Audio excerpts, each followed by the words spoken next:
they're blaming Mo, but I mean, don't we Yeah. always? I mean, Facts. Who Shameless. else to blame? Who else to exactly. blame? I was here like 10 minutes before Mo. We're just sitting around waiting. Yeah.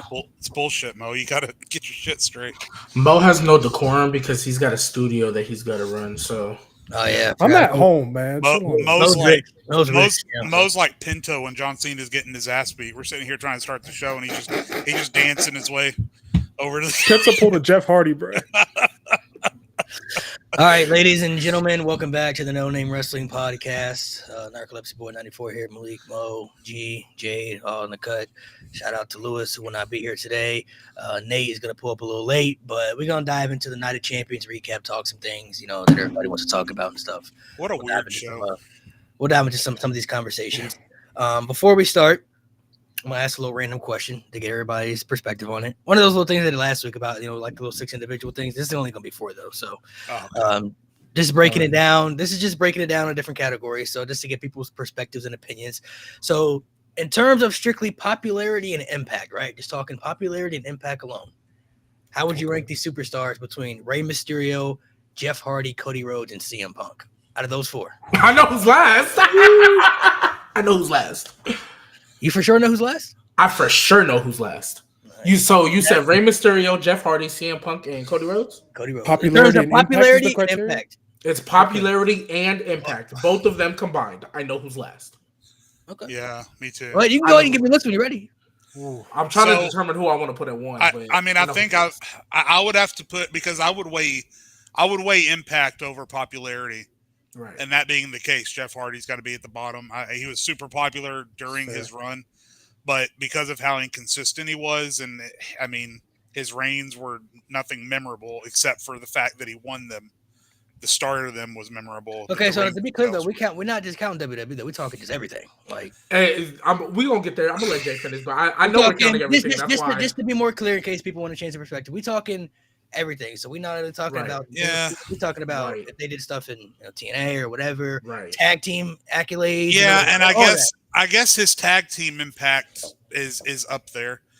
It's crazy, but I would still have to put him last. I just can't put him above the other guys. I would still have to put him last, and then I would put Cody right above him, and then Punk, and then Mysterio. Probably would be my list. So you have Mysterio at 1. I have Mysterio. I mean, ask anybody who wrestles, especially anybody who wears a mask or anybody who wrestles the Lucha Libre style, who was your number 1 inspiration? Right. Ask the entire WWE roster point blank, and I'm sure at least 50% of them are probably going to say Rey Mysterio. You right. I understand. That's a fair point, because if you were to like walk up to somebody random, right, and say, "Hey, name a wrestler that wrestles with the mask," Rey Mysterio is going to be the answer. Rey Mysterio is the first answer. Right. Yeah, he's going to be the answer. And so, Jade, I hear you. So I just want to preface this by saying it's going to be real nasty. That's going to be a theme for the rest of this show. By the way, if you want to be a G maniac, the number's right there. I am obviously putting Jeff Hardy at last because he, to me, it's fair. He's not. He was popular, but he had the least amount of impact. Like, it's like impact to like a business, and he's the. Well, there's maybe another person on this list too, but we can get to that later. He's the only person that, to me, I felt definitely, like, without a shadow of a doubt, negatively impacted. Like, without question, a company that probably couldn't afford to do it. You negatively impact WWE, they'll be fine. We lived through 2019 and COVID. They'll be fine. TNA, though, they couldn't afford that. Time, though. It was one moment. It was one moment. It was, bro, but it was a big moment, though. It was a bad moment, but it was one. They talk about that to this day, but for sure. It's 1, 2, 3, small low gap, and then Jeff Hardy. So, and the reason I say that, because Jay, you made a convincing argument that made me almost change my list. But I'm struggling still. I'm putting, and it's like neck and neck, but I'm gonna put Punk, Cody, Mysterio in that order. And the only reason why is because I personally feel modern day wrestling I'm going to attribute that more to Cody and Punk than I am Mysterio. I mean, fucking Cody Rhodes started a fucking company, for crying out loud. And that was, by the way, that was the tiebreaker for me putting Cody where he was. If Right. Cody hadn't had his hand in starting AEW, which is the second most successful wrestling industry or company in the world, I probably would have put Hardy over Cody.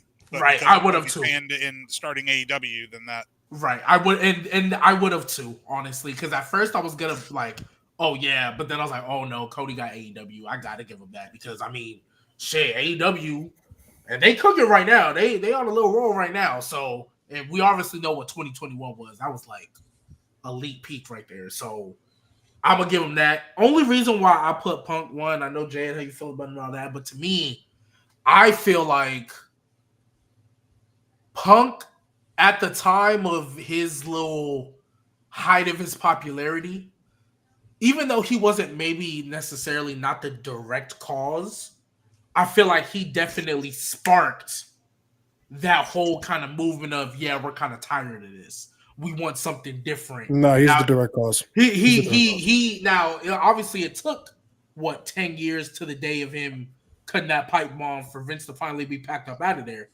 But I think a lot more people that maybe weren't familiar with TNA or weren't familiar with all this other stuff, I think he brought a wave of like, you know what? No, I am going to watch Ring of Honor because I'm sick of this and I do want something different. And I felt NXT, obviously, in its own right, is one of the greatest peaks ever for a wrestling company or a wrestling brand. I feel like NXT is kind of what everybody had wanted. I feel like it was the perfect balance of the AEW we have today and the WWE that we have today. Peak stories, peak wrestling. Everybody felt, well, mostly everybody felt credible. And I felt like low-key, that's what Punk always wanted, low-key. Like, I think NXT was kind of what Punk was trying to get to. Like, yeah, you don't have to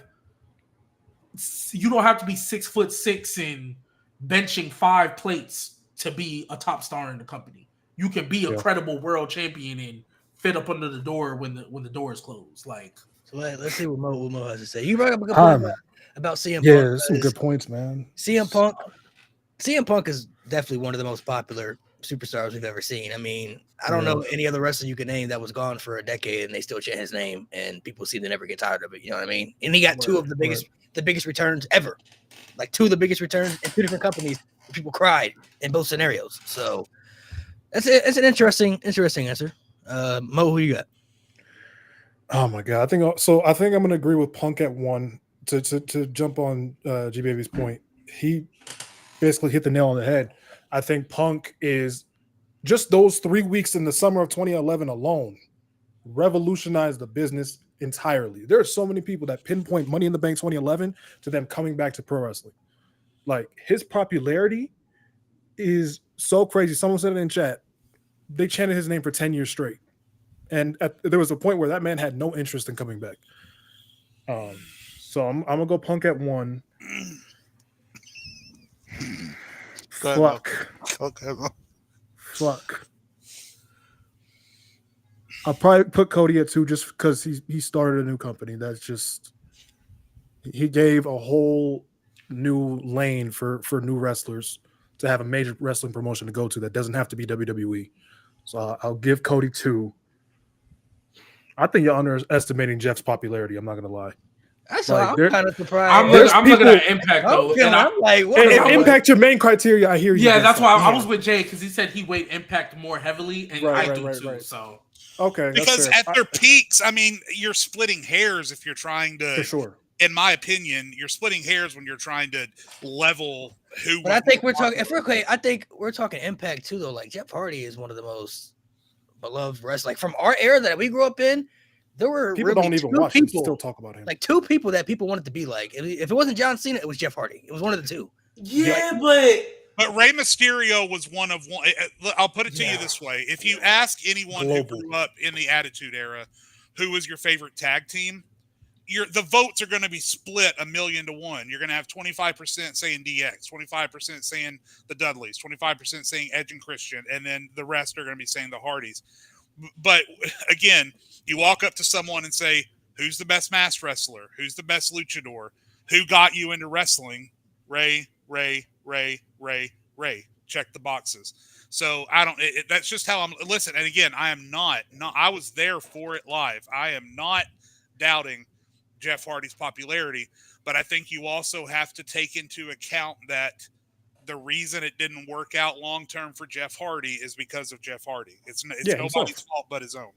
Yeah. So you have to put that into it too. And when I look at Impact, like, yes, to the fans, but I also think to the business, and I think it's not a disrespect because he did have the tag team, but like if I spread out like how much he helped with the tag team, like kind of Jade said, it's kind of even because you had all those other teams that are all-time great. Lucha, Rey Mysterio will forever be the face of Lucha.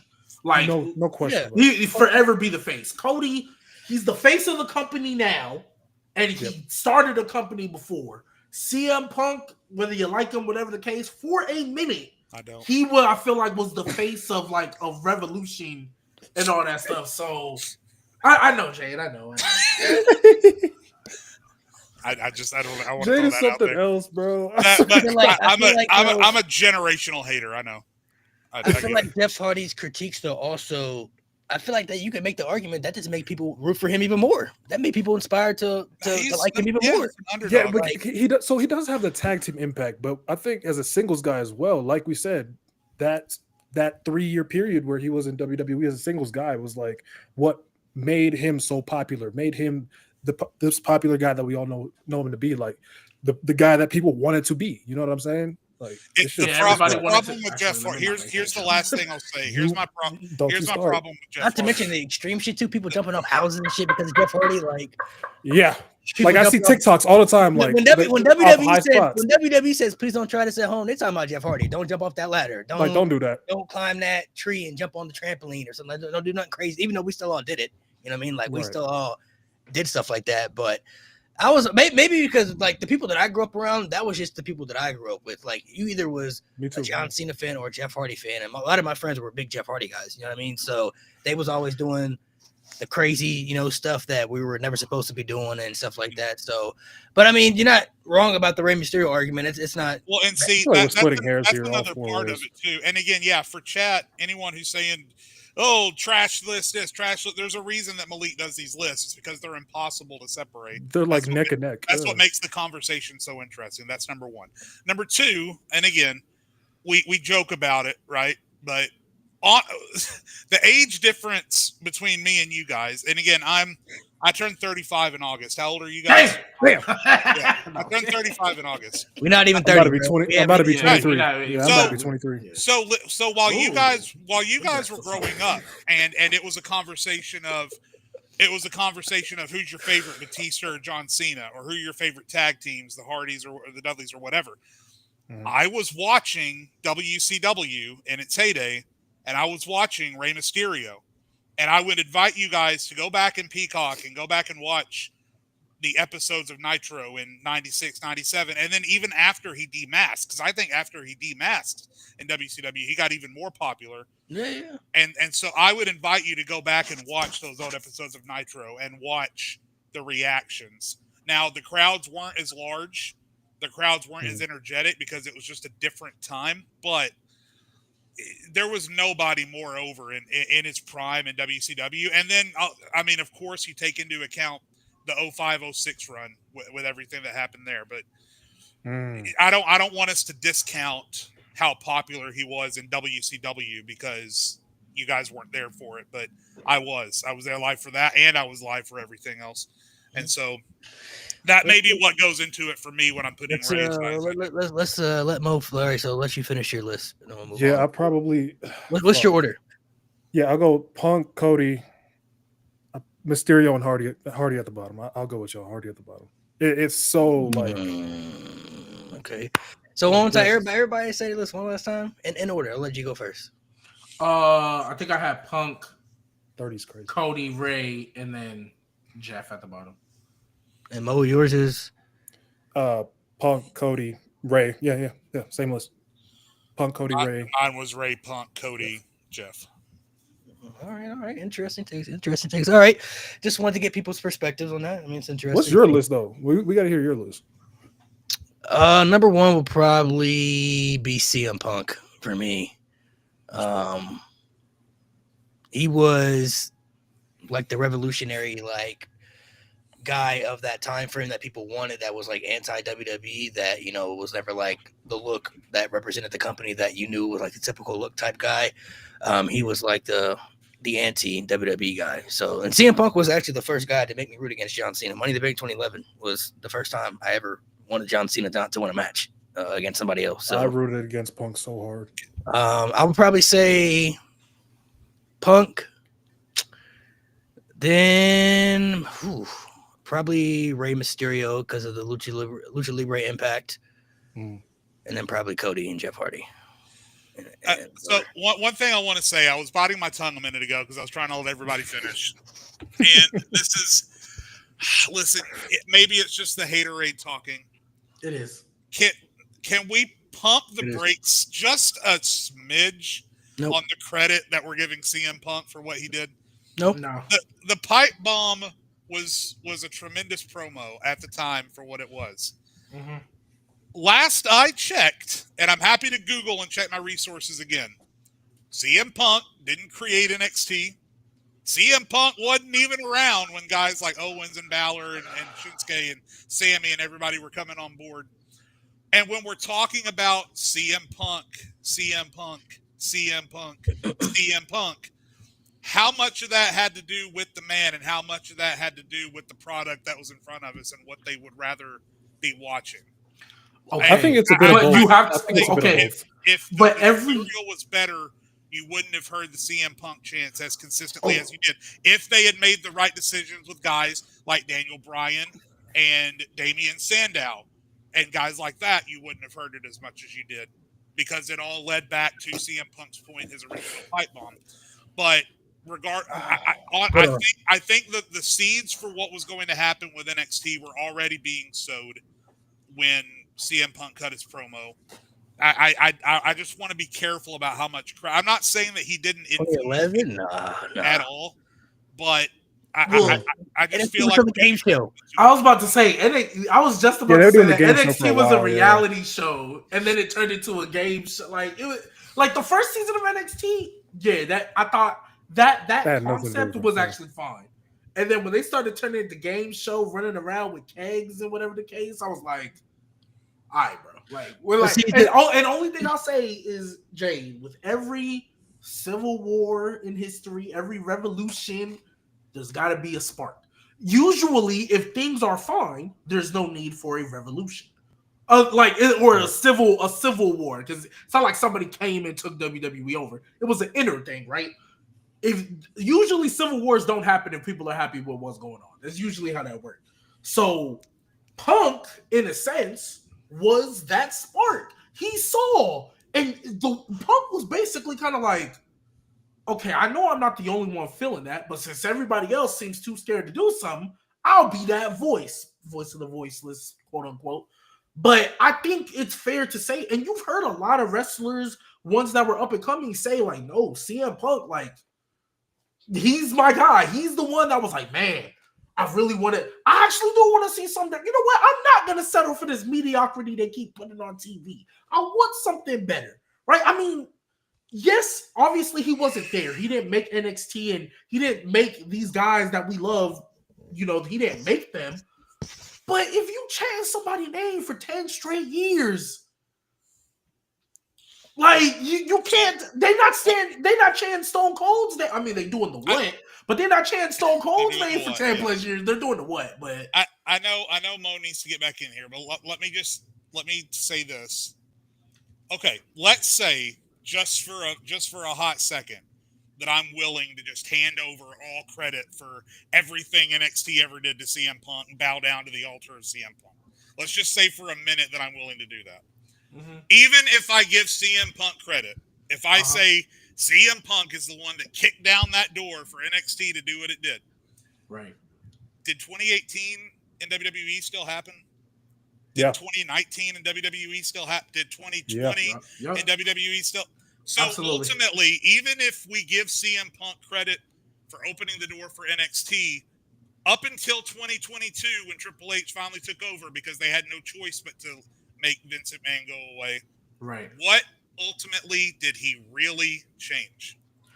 So I'm not going to go as far. I'll let Mo answer that question. If we still had to put up with mediocre television for let's say from 2011 all the way through to 2016, that's 5 years of mediocre television, and then we had 2 years of okay television, and then 3 more years of mediocre television. Right. What did he really change? Go ahead, Mo. So I'll let you answer that. I'm not going to go as far as G to give him the NXT credit. I didn't give him the credit. I was just taking. I was taking what Jade would. Jade said, "Imagine if I give it." I was gonna say we don't have to give him all the credit, but continue. Yeah, no. I knew what you were saying. I got your full point. Cool. I just wouldn't go there. What I would say with Punk, what he sparked was before CM Punk, those kind of indie guys weren't getting those opportunities. It wasn't until after that pipe bomb, until after Money in the Bank 2011, when they started getting those opportunities. And when WWE continuously were going back to the status quo, that's when the CM Punk name started to get chanted, because fans were like, bro, like this, the vision that CM Punk put out for WWE, that's what we want. Y'all keep going back to this bullshit, but that's what we want. That's why his name kept getting chanted. Also too, I do just want to say CM Punk did actually affect something that I think also helped push kind of like the indie, the guys they want to see instead of just like the big names and stuff. The Shield too. If CM Punk doesn't walk out, we don't get WrestleMania. We don't get that Daniel Bryan moment. That is very true. And Daniel Bryan, I think, was definitely like when they finally gave him that, everybody was like, "Oh my gosh!" Now we know what the eventual plan was anyway. Super Cena got squashed, but we know that was going to happen to Daniel Bryan regardless, so it doesn't matter. But like, well, Daniel Bryan having a long reign doesn't matter. But I definitely think like CM Punk. I mean, he had his run; he was on top. Daniel Bryan was also not a CM Punk guy, but like he represented coming from the indies and that kind of different style and all that. And I just want to make it clear: CM Punk is not the reason NXT is what it is today. He is not the reason for that. But I definitely think a lot more fans started to want something different and stopped settling for just what WWE was putting out, because at the time, I mean, WWE was a powerhouse. Nobody cared about anything else. I think because it doesn't matter. It's not WWE. And I think after that, people started to care more about the other stuff. What plays into effect too at that time frame, CM Punk was looked at as the opposite of what John Cena was. John Cena was the company guy that was treated as the company guy. And that time in 2011, there were a lot of people who were sick and tired of John Cena being the guy. CM Punk became the guy that they thought could be in that position and somebody that they liked and wanted to be in that position. But the WWE never treated him that way. They didn't give him the WrestleMania main event and the main events of pay-per-views when he was wrestling Daniel Bryan and John Cena's fighting John Laurinaitis, and they get the main event spot over a match that has better match quality and more intriguing. So when CM Punk was going through those situations, a lot of fans were always looking at Punk like, hey, he could be the guy if you really want to put him there.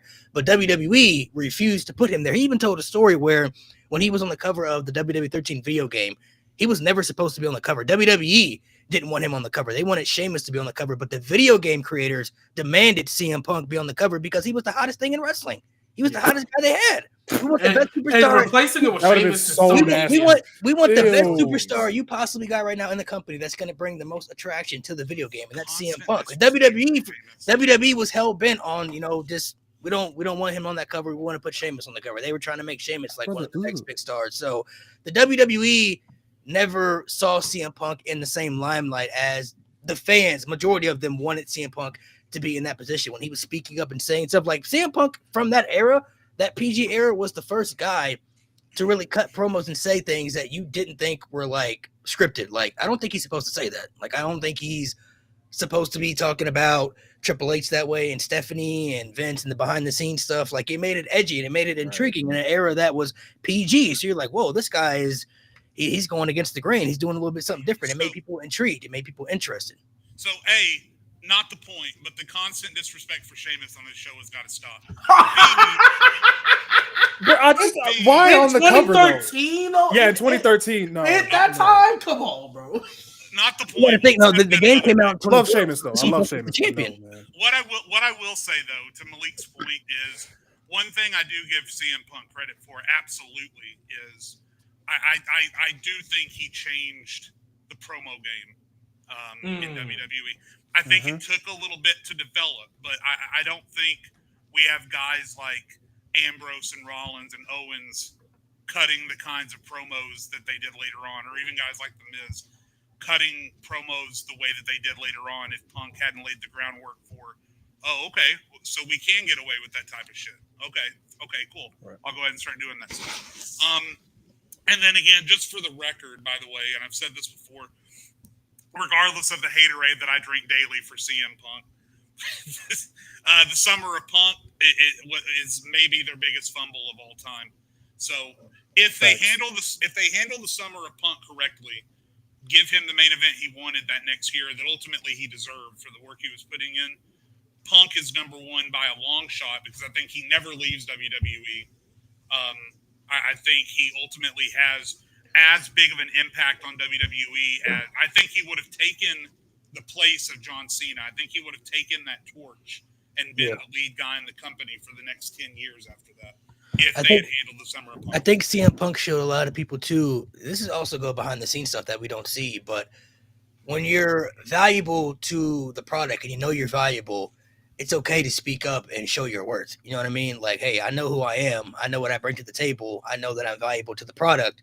This is trash. This is not okay. Like, this is not something that I want to do. Like, it's okay to speak up in those directions as long as you don't, obviously, you're not like Hulk Hogan, where you're like trying to control everything within the company system. But like, you know, Bayley was left off WrestleMania this year, and she talked about on the podcast, like her biggest critique is herself, where she doesn't speak up. She doesn't go to the management and say, hey, this isn't okay, or I don't want to do this. Like, she just takes whatever she gets and tries to make the best of it, which is being a team player to an extent.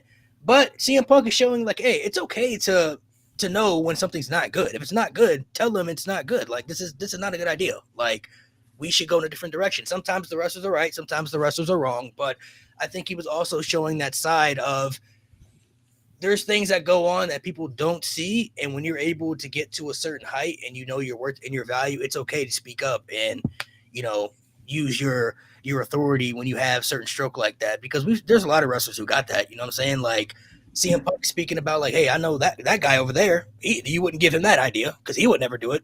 So why you expect me to do it? You know what I mean? And I'm just as valuable as him. So it goes to both sides. I mean, I understand CM Punk is like a controversial guy. I feel like at this stage, people really either like him or really don't like him. There's really like no in between when it comes to CM Punk. Like you're really either a huge CM Punk fan or you're just not really a CM Punk fan at this stage. So, I mean, I feel like Punk did something for wrestling that just sparked something that kind of shifted a movement in that era that was looked at as non-cool. You know, the PG era was like from 2010 to 2012. You know, there wasn't a lot of, I mean, there was some good stuff that happened in that era, but because the product was PG, the roster was so lackluster of stars. I mean, we reviewed some of the Rumbles they had at the time frame when they had like Ricardo Rodriguez in the Royal Rumble because they had like no other people to really put in that to fill spots. You know what I mean? So I think Punk kind of shifted a spark in that time frame to kind of really push an agenda that people had felt inside themselves that, you know, kind of wanted to be pushed. And he was the guy to voice up and speak about it that nobody else was doing at that time. And I've said before too, just to get this out of the way, I'm a man to admit when I'm wrong. I was ultimately wrong about Nia Jax, although what the hell has her booking been? I'm pretty sure I cursed her because what the fuck has her booking been since I made that video or that comment on the podcast? And ultimately I was wrong about CM Punk and the negative impact that I thought he would have on WWE morale.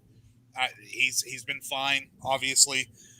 Honestly, I've been kind of concerned about his booking. If he's okay with it, then he's okay with it. That's fine. But I thought by now he would have had a Royal Rumble win, a world title. He had his Mania main event, which is great, but he didn't win. I think he would have had the world title if he didn't get hurt. I think he was for sure. Yeah, that was ultimately one of my concerns about CM Punk was the health, and he hasn't proven me wrong there. But anyway, I mean, it's only one time though. I was wrong about the negative. But to that point, I think Punk is just at a position where he's just. I don't think he really cares too much about most of that stuff anymore. About the championship, he probably not. But yeah, like if he wins the title, wants it's like whatever. But like I think he just wants to. Now that he's gotten his main event, as long as he keeps getting paid and he's getting interesting stories, you think he's? I think right now he cares more. Like I think he just wants to. I mean, just me, obviously, I don't know him, but I think he wants to tell good stories. I am kind of with Mo. I do think he at least wants one title, to win one championship. But it's probably not happening till. I mean, I'm sure everybody wants to be the year. champion. You know what I'm saying? I'm sure he might want another championship reign. You could ask Randy Orton the same thing. Would he want to be the champion again? Sure. Why not? Like, who wouldn't want to be the champion? I just remember one thing about Punk. This man literally sold out an arena based off a rumor. Like, it was a rumor that he was going to show up. When he returned, yeah. It was a straight up rumor, and that freaking. Wait, which return? Which return? AEW. The AEW return.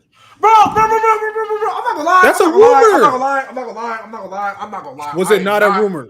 Survivor Series one was a kind of a rumor too. I am not going to lie. Survivor Series was way more of a rumor. You want to know why it wasn't a rumor to me, Mo? But you gonna give him technically, NXT. All right, bro. Technically, there wasn't confirmed, right? Nobody actually came out and said.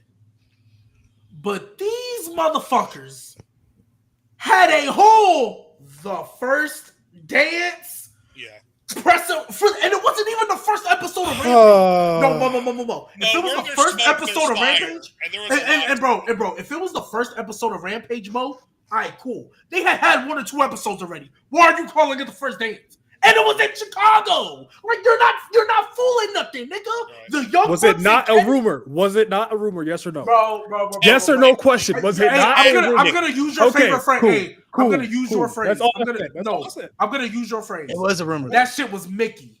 That shit was Mickey. Sure. That's what that was. It could be Mickey, but it was a rumor. It could be Mickey, but it was a rumor. That's all I said. Bro, but you're saying, the way you're saying, like, oh, they sold it out because of a rumor. No, they sold it out because they knew good and well that nigga was finna be there. We said that a bunch of times. All Out 2019, we said that shit. Like, but anytime they went to Chicago in AEW, we were But that's different because they literally kept holding like every single one of those pay-per-views in Chicago. Like AEW for a minute was like every year we're gonna come back to the same place. To Chicago. So at the end, though, you still. What gave it away for me was calling it the first dance when you had already had like 2 episodes of Rampage already. And it was live, mind you. It wasn't taped. It was live. Yeah. There was more real speculation to believe Punk was going to be there. But at the end of the day, if you bought a ticket, you still didn't know. You didn't know if he was there or not. I knew for sure he was showing up at Survivor Series. I had no doubt in my mind he was showing up. Here's the thing. Here's the thing. Because Survivor Series obviously came after. It was good, AJ. It was good, AJ. Hey, come be a G Maniac. The number's in the chat. Come be a G Maniac. Bro, this is the last thing I'll say. With the first dance shit, bro, I'm not gonna lie. Yeah. That company would have died if they did all that shit. That would have been so bad. Punk didn't come out. That would have been so bad. Yeah, like that's what I'm saying. Like, there's no way. That's why I felt like it's Mickey, because there's no way you can it's Mickey and go through all of that for a CM Punk return and not deliver. You know what it's similar to? You know what it's similar to? I remember I made a TikTok in the lead up to WrestleMania in 2022, or is it 2022 when Cody showed up? Yeah. I made a TikTok. I was like, WWE, if this is anybody but Cody, God help you. God help you if this is anybody but Cody Rhodes. That was the feeling I had that night when the show opened up and the crowd was chanting for CM Punk. I was like, God help Tony Khan if CM Punk. It was one of those things where, yeah, technically it was a rumor, but where there's smoke, there's fire. And there was a lot of fucking smoke around. There was a lot of smoke, yeah. A lot of smoke. Because it was rumored that he already signed. They left the trail of cigarettes. They left the trail of matches. They got the lighters on the floor, leaving the whole trail. Word. And what's crazy, too, is like the Survivor Series return was a lot less likely, but I was so sure that night. It is like, that almost didn't happen. Well, for me, I was like, bro, because for me, I was like, look, for the War Games one, it was like, bro, this nigga Triple H is petty. We know this. I was like, there's no way. I was like, you think he's not gonna take advantage of that shit? I was like, and look, we have a whole clip on TikTok me saying it's in Chicago. Like, you can't script that for a show that is based on scripted television. Right. Triple H's petty ass is not going to take advantage. Is not going to miss the opportunity to take advantage of being petty when you can't script it any better than that. You couldn't have. He's pettier than he is bald. The fact that they didn't even know, they booked Chicago the year before, didn't even know that was going to be a possibility. Good on them. This happened right there in the palm of their hand. It was literal magic, bro. Literal magic. Even when they showed the graphic, you know how they did the Ciampa Gargano thing where they show the graphic and then I was like, no, he's still coming out. I'm like, I knew. I was like, he's still coming. You're trying to trick me. I've seen this before, Triple H. You're not gonna get me. Like Triple H. I watched NXT. I know how you work. Like, I know what you're gonna do. Slick. Come on. I studied I'm like, you. and I heard like, I'm like, oh, yeah. I was like, yeah, there we go. There we go. I was still shook though. Now I will say, I did cry when he came back on Rampage though. Rampage, I did shed a tear. That was my birthday too. I was happy. Yeah, I shed a tear, but for a completely different reason. I can't stand this Jade, man. Actually, I'm proud of him. Jade is a generational hater, bro. But speaking of Triple H, can we get onto this bald fuck? Oh yeah, go ahead on. Yeah, we're gonna move on to let's move on to Night of Champions. So what a weird. I don't know how many predictions you guys got right. I only got one wrong. One of my predictions wrong. I got the show right, word for word, bar for bar. Okay. So everything pretty much happened that I kind of expected. Cody Rhodes obviously was going to win King of the Ring. That didn't surprise me. I think they might. I don't know if that Randy Orton look kind of got me like, I don't know if they done telling that story. Maybe they do something at SummerSlam, maybe a little triple threat or something. I don't know, but that was kind of interesting. I did like that aspect there. Cool. Yeah. But Cody winning obviously was expected. I know a lot of people was mad when Jey Uso was announced as the surprise, like the mystery person, but I was like, bro, it never really mattered who it was. They would never get past the next round anyway. So whoever it was, it wouldn't have mattered. I think Rhea and Raquel honestly was pretty good. That was kind of surprising. I'm not gonna lie. That was Raquel's best match that I've seen from her. NXT, everything. That was a pretty good match. That was a pretty good match. The Queen of the Ring, Jade won. I kind of thought they would give it to Asuka because the Asuka. That was terrible. But yeah. That match, that was probably the worst match of the night, and it suffered from the crowd too. The crowd was what is wrong with? They were hot for everything else that night. Yeah, the crowd is some assholes. The crowd is some assholes. I'm not gonna lie, they some assholes. I mean, to be fair though, there was not really to get hype before that match. But they were still wrong. They was OD for how, especially on SmackDown too. SmackDown was crazy. They was OD on SmackDown. Yeah, oh my god, that last woman standing match was terrible. They was OD on SmackDown. That last woman standing match is pretty good too, but the crowd. These Saudi Arabian crowds, they've gotten better as the years go on, but they're super unpredictable with certain things. I couldn't get jiggy with it personally. But yeah, that was the worst match of the night, and it's a shame because Asuka deserves better. But I think Asuka's still getting that. Should be fine. She might face EO at Evolution for all we know. I mean, I'd be down. They teased it. They teased it on the at some point. I mean, I'm not surprised Jade won because Naomi has the Money in the Bank. I'm sure when Bianca comes back. I'm not gonna lie. I could see Bianca beating Tiffany at Evolution for that. By the way, this was my prediction, and I said it on the show last month. I think Jade was going to win Queen of the Ring. Jade's going to win the title at SummerSlam, and then Naomi's going to immediately cash in. Just remind everyone. She should. Hey, I'm not gonna lie. Just quick sign note before I go off. Imagine Naomi. Imagine they have Naomi be the first woman to not successfully cash in. She's never coming back from that. She's never coming back from that. Naomi needs this like more than any other. I'm just saying. Look, SummerSlam could be. With the first night that we get a men's and women's cash in on the same. I was gonna say I think Seth's cashing in at SummerSlam because I don't know if there's ever been a women and a guys cashing on the same night or like the same show. It's 2 nights this year. Even though SummerSlam's 2 nights, it's the pay-per-view. Yeah, they haven't done it. But I think if Bianca's back in time, I could see her taking the title from Tiffany at Evolution, and then we get Bianca and Jade, and then like I said, the Naomi cash in. That aspect of that whole story plays a factor into it as well. Main event was cool. The main event was cool. Punk and Cena was pretty cool. The ending was Cena's best. I didn't think they were gonna go that route with all the interferences, though. That's the route. Yeah, that's what kind of threw me off. And I'm not gonna lie.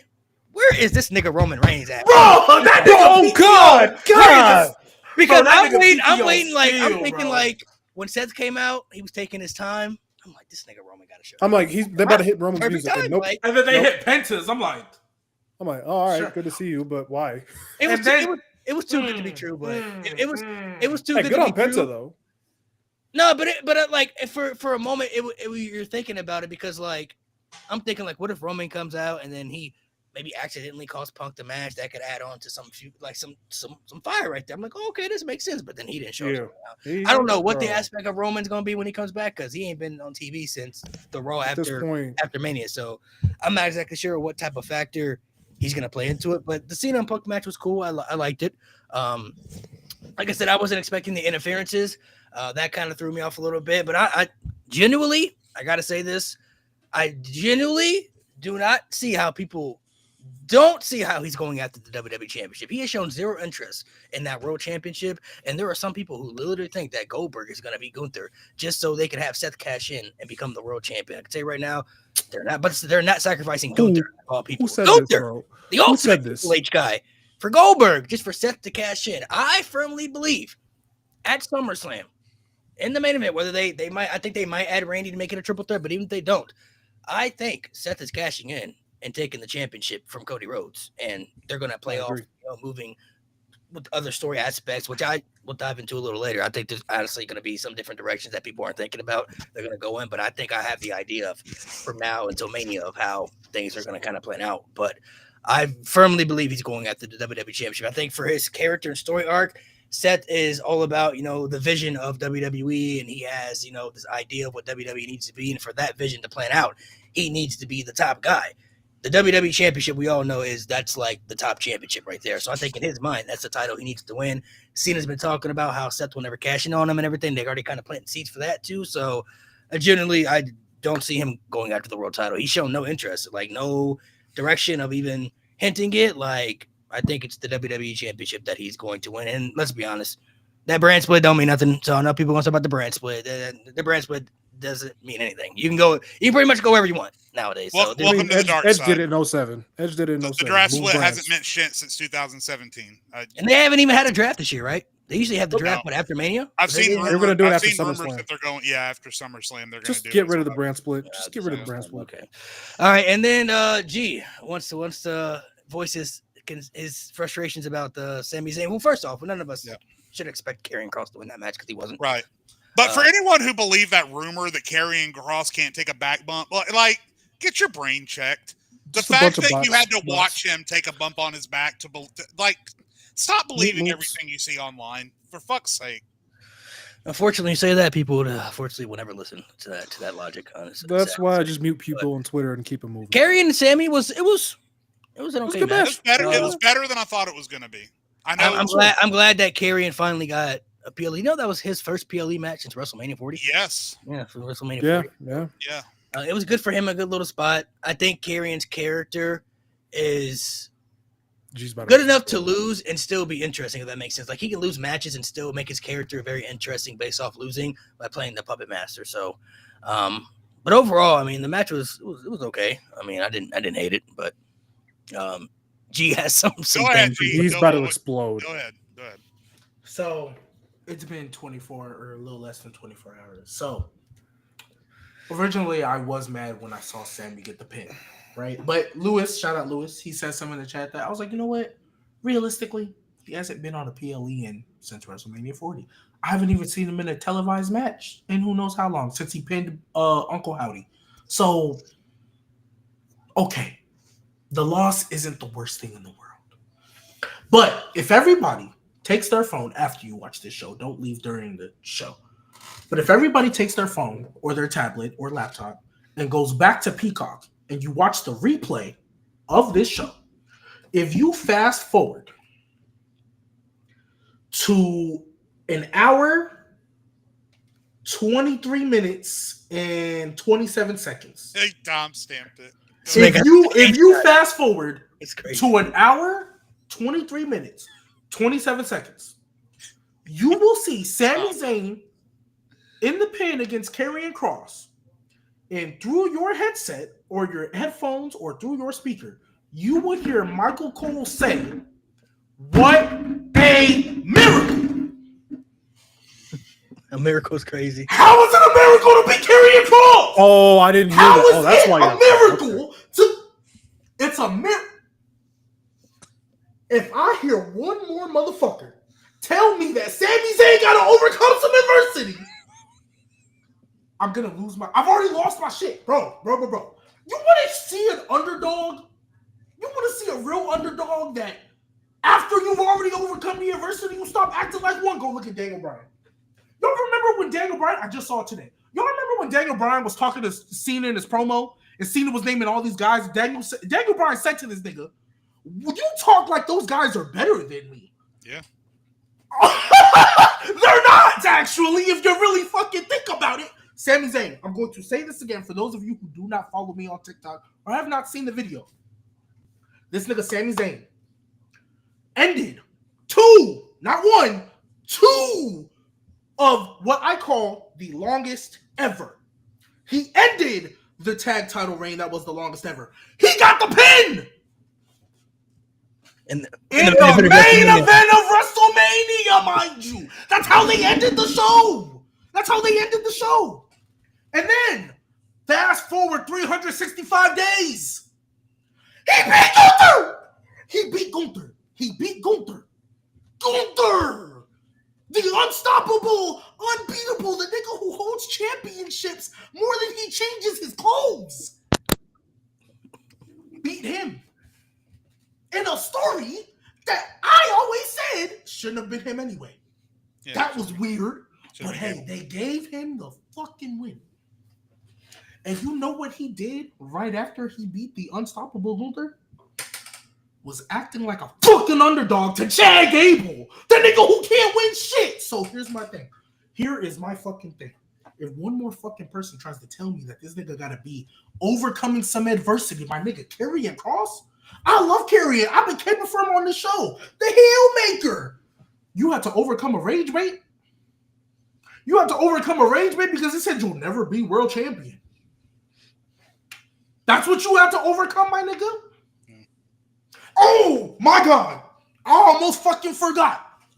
Triple H, you ball fuck. I need y'all to fucking decide, are we doing the 3-1 spot or are we not? Because Jey Uso in a World Heavyweight Championship match didn't do that fucking 3-arm spot. Nigga got put to sleep, touched his little wrist, and was, we're done. We're done. Sami Zayn and a Karrion Kross, weak-ass sleeper hold? Didn't even have it in all the way. Didn't even have it in right. I've seen him put that shit niggas to bed in NXT. Didn't even have it in right. And he gets the 3-arm spot? Y'all gave this man the baby face 3-arm spot. And mind you, if I watch it again, I'm pretty sure his arm did hit the ground, but then it popped up at the end. It did hit the ground. Are we fucking serious? So for all you Sami Zayn fans and for everybody, this is why I don't want to see him win a world title. This is why ever since he beat Gunther, I've been off Sami Zayn. Because that nigga, I would feel it more if he's never won. If he had an Oscar type WrestleMania record, okay. If he's never won a single title, okay. I would feel y'all a lot more. This was cute in 2013 when he couldn't beat Neville. This was cute in 2013. I'll even give y'all this is cute when he first got up to the main roster. What are we doing? I'm so tired of seeing this nigga overcome some adversity. My goodness, nigga, maybe WWE and for you, if every time you in the ring, you go overcoming some adversity. Every feud you in is some adversity. Why is Karrion Kross your adversity? Now, do I think he should have won? No, I think there's more pluses to Sami Zayn losing than Sami Zayn winning. But whatever, Saudi, sure, I guess, whatever, right? Mansoor's undefeated in fucking Saudi Arabia, so sure. Yeah. Right? Yeah, so sure. Oh my God. And the thing that pisses me off about it more, you know what's the thing that pisses me off about it more? Either one or two things are gonna happen. Either this feud is gonna continue, and they're still gonna act like Sami Zayn has some adversity to fucking overcome after he won, or. You know what's the next adversity he gotta overcome? Bronson Reed and Braun Breaker. Because why the fuck is he in that feud? Yeah. I thought his whole point was trying to be a world champion. I thought that was his whole point. I want to be a world champion. Why he's inserted himself in a feud that he wasn't even a part of and is over? Because CM Punk totally forgot about y'all. Y'all came back. Okay, I guess we're regurgitating that, which is fine. Whatever. It'll be a nice little SummerSlam match. But you told me you forgot about it. CM Punk literally got laid out. And then, you know what he did the next week? hey, Cena, I'm coming after your title. Just completely forgot about the fact you got fucking laid out. Right? Penta's in this feud. Sure. Cool. At least there's explanation for that. So my overall point, because I know I can feel myself getting off on a tangent. Sami Zayn. Sami fucking Zayn. Please stop moving. If you were going to put him on the screen and have him moving like he's the fucking Undertaker or like he's fucking the Golden State Warriors, stop having him move like the Golden State Warriors and act like he's the Washington Wizards. Please. Please. This nigga has ended 2 of the longest title reigns. I've seen you do it. You beat Gunther. You know how many people beat Gunther in his lifetime actually pinned him? You know how many people have done that? 4. And I'm not talking about that bullshit count-out Chad Gable guy. 4 people can actually say they legitimately beat Gunther. You're one of them, Sami fucking Zayn. Stop talking to me like you weak. Stop talking, or at least push him like if he needs to choose. Either you suck and you can't do it, or you're like that. Pick one, please. Also, just to add on, don't forget he took prime Roman Reigns to his limit. Like in storyline, came closer to beating Roman Reigns than anybody else did up until Cody. But for the first time in the history of this shoji, I think I agree with everything that you're saying. I think I'll let you guys talk more about Sami if you want. I think I'm realizing there's a bigger problem with Triple H's booking because I think he only knows how to book 2 tropes. And I think he's addicted to them or he's afraid to get away from it. Number 1 is the bloodline trope. They have 3 bloodlines in WWE right now, technically. Because the Judgment Day, the way they spin out members and rotate members in and out, they've been going for 3 years. And then you've got the new bloodline that continues to add fucking Samoans. And then now you've got Seth Rollins' group, which is just another bloodline. It's just another bloodline. So you've got 3 bloodline stories running right now. He's copying and pasting. He saw the success that the bloodline had, and he's copying and pasting it. And then number 2, because Triple H existed during a time of his reign of terror, everybody was an underdog because you couldn't beat Triple H. So everybody was an underdog. Every babyface he went up against was an underdog. So in his experience, what he's doing with Sami Zayn makes complete and total sense. This is how a babyface acts. Other than one babyface, there's only one that wasn't. But yeah, you're right. My bigger point is Triple H. I think we're starting to see some flaws. The honeymoon phase is over, and I think we're starting to see some flaws in his booking, and that is when it comes to, like Malik said, most babyfaces, with few examples or few exceptions, factions, tag teams, and women. He knows one way to book each of those things. And he has no diversity. And he has no flexibility. If you're a babyface, if you're a woman, if you're a faction, if you're a team, there is one way you're getting booked. I'm sorry. There's one more thing I have to address because I saw it earlier. And I'm trying to make sure I quote it right. Coach Mark, I believe you're the one who said it. Hating on Sammy Balboa. My nigga. He's not Rocky Balboa either, because you know what? Imagine Rocky Balboa after beating Clubber Lane still acting like Rocky won when he lost so close to the champion in his first professional fight. Bro, you beating Clubber Lane. Imagine Rocky after putting Drago down, that Russian Swiss machine. Imagine after that, his next professional fight, he like, Rocky stopped being an underdog after he beat Clubber Lane. The first time he got beat by Clubber Lane, he was doubting himself, so he was scared. Because he had reality. Because you can almost say he wasn't an underdog after he beat Apollo, but Mickey was like, yeah, I set up those fights. You weren't ready. You lost your hunger, right? That's a self-doubt thing, my nigga. After you beat Clubber Lane. Man, he was good at that. You fucking like that, nigga. Stan in chat just pointed out the 5th Triple H trope. Every big main event needs to have 6 entrances, 3 returns. I'm so tired of it. Okay, wait. I'm so tired of it. Okay, wait. That's another one. I'm getting sick of it. It's getting old. This is. I'm not even going to defend this nigga because I can't stand Triple H right now. That nigga pissed me off. But there's another trope that we didn't discuss as well. And I'm gonna make a video on it later. But a part of me should have known Karrion Kross wasn't going to win. I know Karrion Kross is a Triple H guy. Like, that's been, like, legit known, right? That's why he pushed them so hard in NXT. But Jey Uso, how long did it take him forever to pull the trigger? 3 years or 2 years. LA Knight, has he even pulled the trigger? No.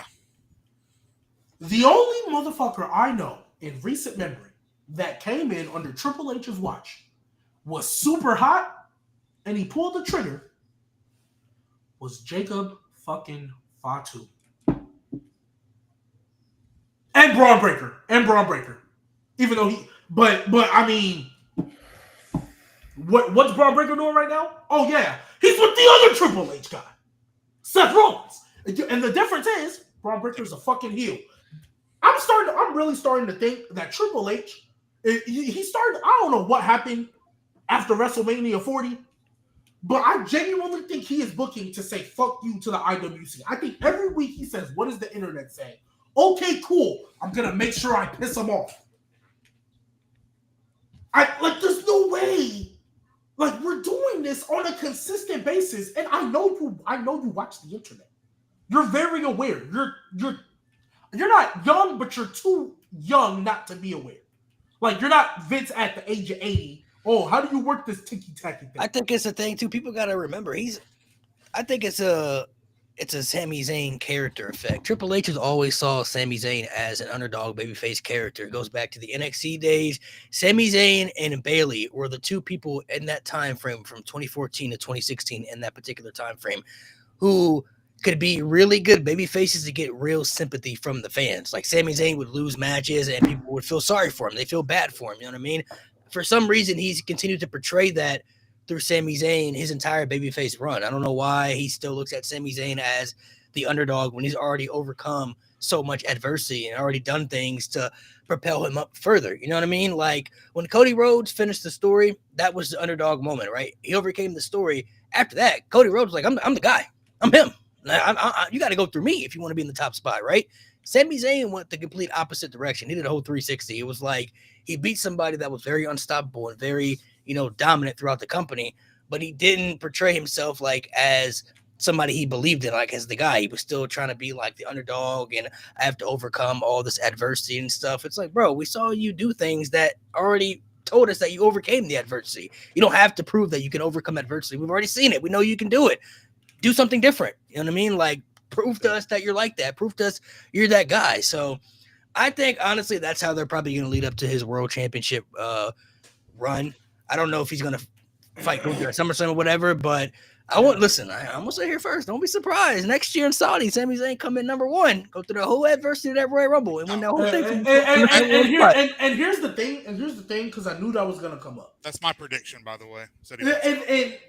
And here's my thing when it comes to the Royal Rumble spot at one. Maybe if he was acting like he would like that, and now here's a new adversity hill you have to climb. Okay, cool. Right? There's nothing wrong with facing new adversity. Sami Zayn been facing the same adversity since Neville. Yeah.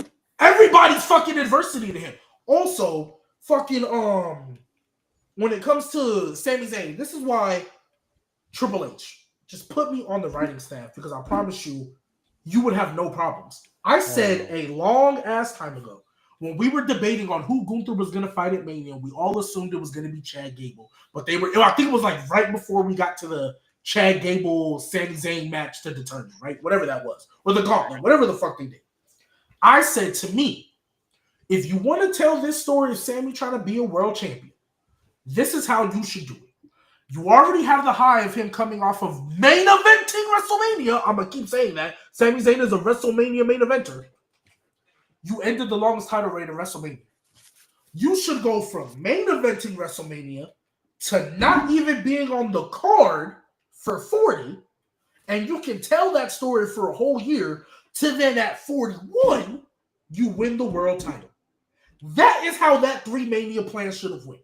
They should have had him. Everything that you did to 39, great. Wonderful. Yep. Chad Gable should have been the one to beat Gunther. Sami Zayn should not have been on the card. And then 41, after telling this Oh man, I can literally see the promo package interview with Sami Zayn. Man, I went from main eventing with my best friend Kevin Owens to not even being on the card the next year. I feel like I'm lost. I feel like I don't know what to do. And then you tell that story. If Jey Uso can win the fucking Royal Rumble, a WrestleMania main eventer can win the fucking Royal Rumble. Give that Rumble spot to Sammy. You can do it the exact same way. Get to Gunther. That is a much better story. And now I can believe, okay, Sami Zayn, you did have to come. You have to overcome a new adversity. It's kind of like how we were doing it with like you kind like Rocky Balboa. See, Coach Mark, I'll be more believable he's Rocky then because not being on the card at 40 is his Clubber Lang moment. Like, man, I was on top of the world doing all this, but now I'm not even on the court. Like, I got to get there. And the only way I can get there, I got to win the Royal Rumble. I got to be a champion. I have to. Like, that's literally how you write that off. Literally how you write that off. And you can, maybe not know 51 days, because I think 51 days is still a little crazy. But you can still give him a Damian Priest-like world title run. You can still do that. Yeah. We're good. Sami Zayn, world champion. I'm not sitting here crashing out because y'all keep telling, like, bro, he's not a bitch. Stop putting him on screen and making him act like one. He's not a bitch. He's good. He's great even. That should have went away when he hit Roman in the back with the chair. That should have been dead. Yeah, that should have been Sammy reclaiming his manhood, really, reclaiming his identity. Yeah, but I don't know. Like I said, who knows? Maybe it'll all pay off if he does win the Rumble, if he does win the title. But the problem is, to G's probably his concern. The problem is if he wins the title and then comes out on the Raw after Mania and then is immediately confronted with another obstacle and Michael Cole is selling it like, how is Sammy ever going to get past this? It won't matter. It won't matter.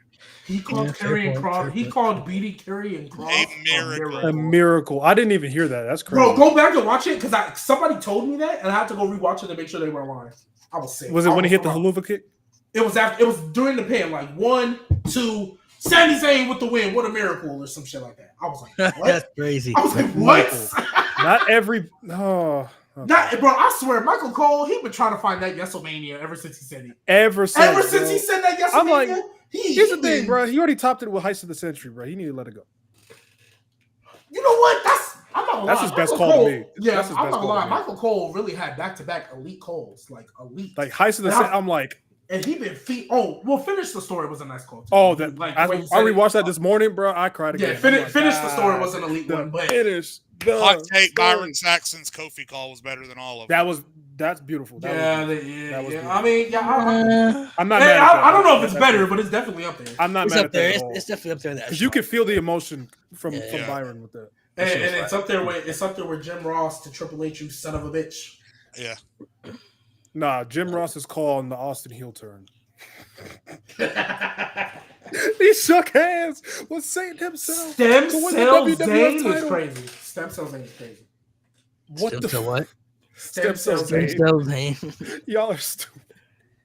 Stem Cell Zayn. I'm done ranting. I wish Karrion would have won, but him losing wasn't really the biggest issue for me. Beast Mode, the problem is not Cole. WWE has been clip farming for the past 3 years. Everything they do with the drones and all that shit, it's they're more interested with how many views their TikTok is going to get than with the quality of what's going on in the ring. And that's not overall, it's not for everything, but for a lot of the things that they do, they're more interested in how do we get this clip to go viral on TikTok than they are with, and that's a whole nother debate. That's a whole nother problem that they have. But, no. There's social media's taking over the platforms now, so they want to get the clips and the views and the likes and the interaction from the social media world. They want the viral moments. I just wish they would stop putting on TV. Yeah, our Instagram page got this many views, bitch. We don't care. Like we know. Like it's WWE. Duh. Like the NFL doesn't come out in the middle of their broadcast talk about, hey, that clip of Saquon hurting the Jags defender got 10 million views. Like do that shit. Like we know it's a viral moment. We know niggas was watching that. They try too hard, man. All right. Anybody else got a rant they want to get off real quick? I'm going through my mind. I'm going through the show. Sami Zayn was probably the only one. I think my biggest issue. Oh, go ahead, Jay, sorry. Well, I was just gonna say overall the show was just kind of, which it was a Saudi show, but overall the show was just kind of mad to me. Cody and Randy was the match of the night. Asuka and Jade was the worst match of the night. I don't guess I had a huge problem with a lot of the booking, except for the fact that you had title matches occurring on SmackDown instead of at a pay-per-view that was called Night of Champions. But that's we've discussed Night of Champions isn't really Night of Champions anymore. We've talked about that. No, so I guess overall the show was just it was forgettable. Punk and Cena was okay. Again, I could have done without the fucking WrestleMania 40 entrant shenanigans and all that. That's what I was about to get into. Okay, well, get into that, Mo, because that was my biggest problem. I'll let you take the lead on it because man, Cena and Punk was genuinely so enjoyable. Like that was Cena's, and it's not a high bar, but that was Cena's best in-ring work all year. And then they just start doing the stupid ass run-ins, a 12-minute ref bump. And I don't want to hear, because I know people are going to be like, oh, but y'all didn't complain when Roman Reigns was doing it. We started complaining when it became excessive. So I don't want to hear that shit. Let's not do that revisionist history. Just let the matches play out. Stop doing the excessive run-in. Stop doing the excessive interferences. It's way too much. 12 minutes for a ref bump is asinine. Yeah, 12 minutes is crazy.